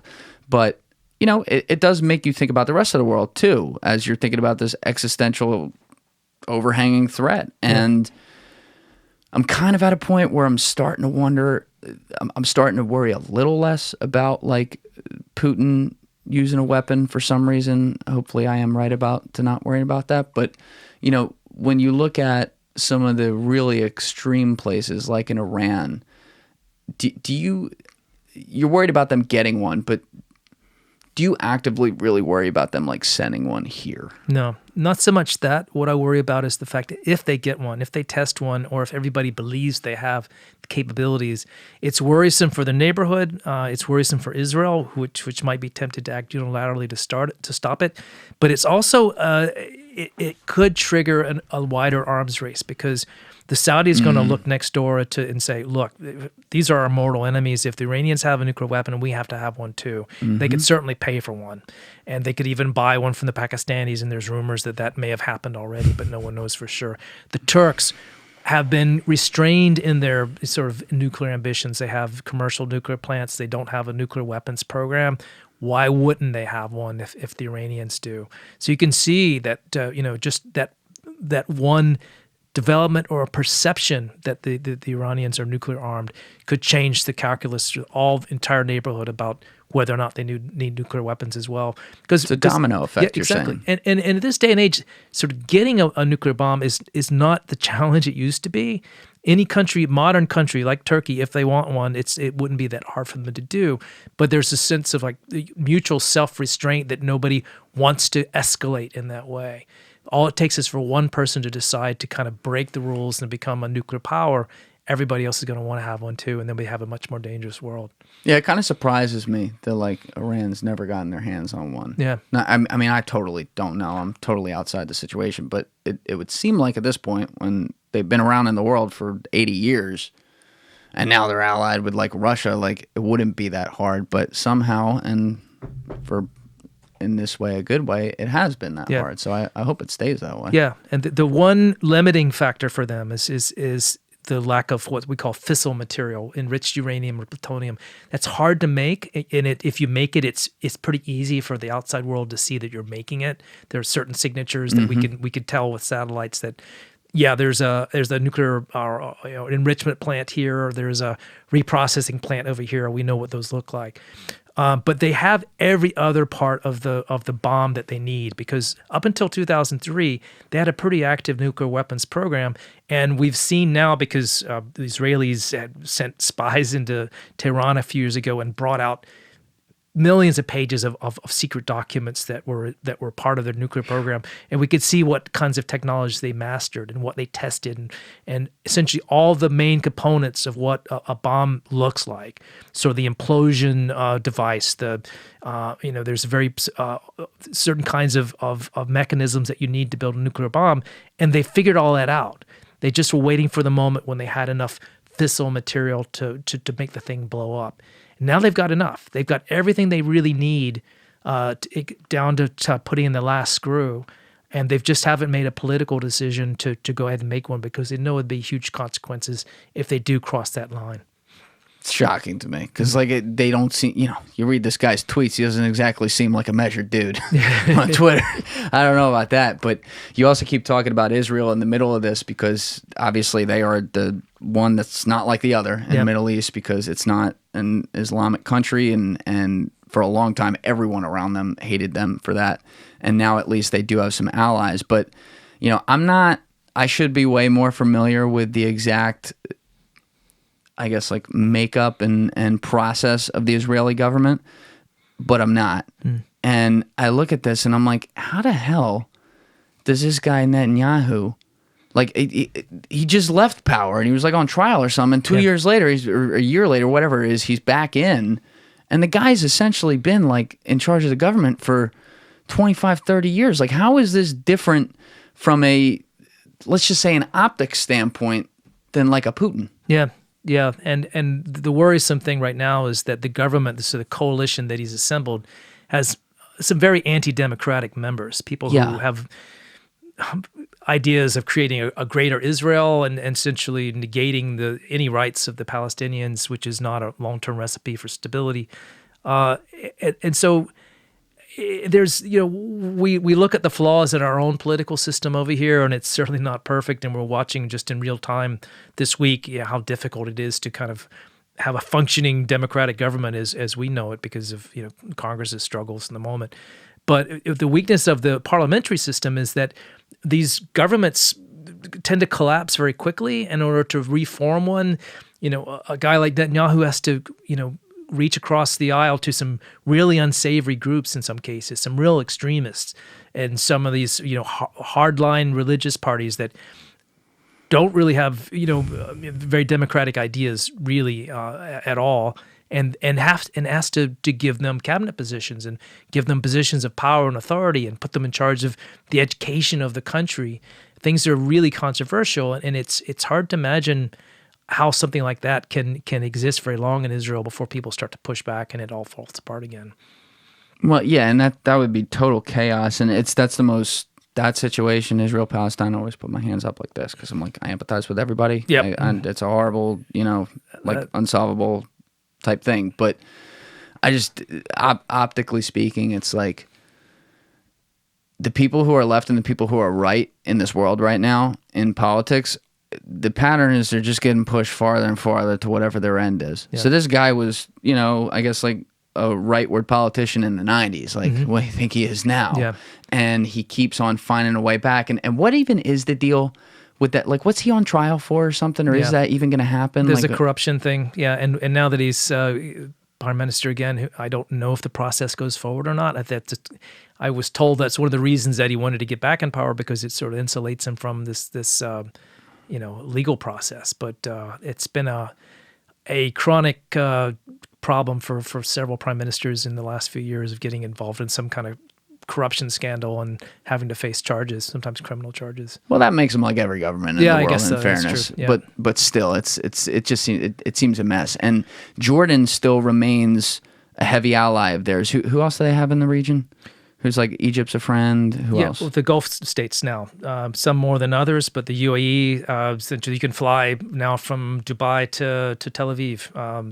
Something wasn't even imaginable a few years ago. So they've essentially decided that because the Israelis are anti-Iran as they are, and because the Israelis offer a lot in terms of technology and trade, that it makes sense to have relations with them.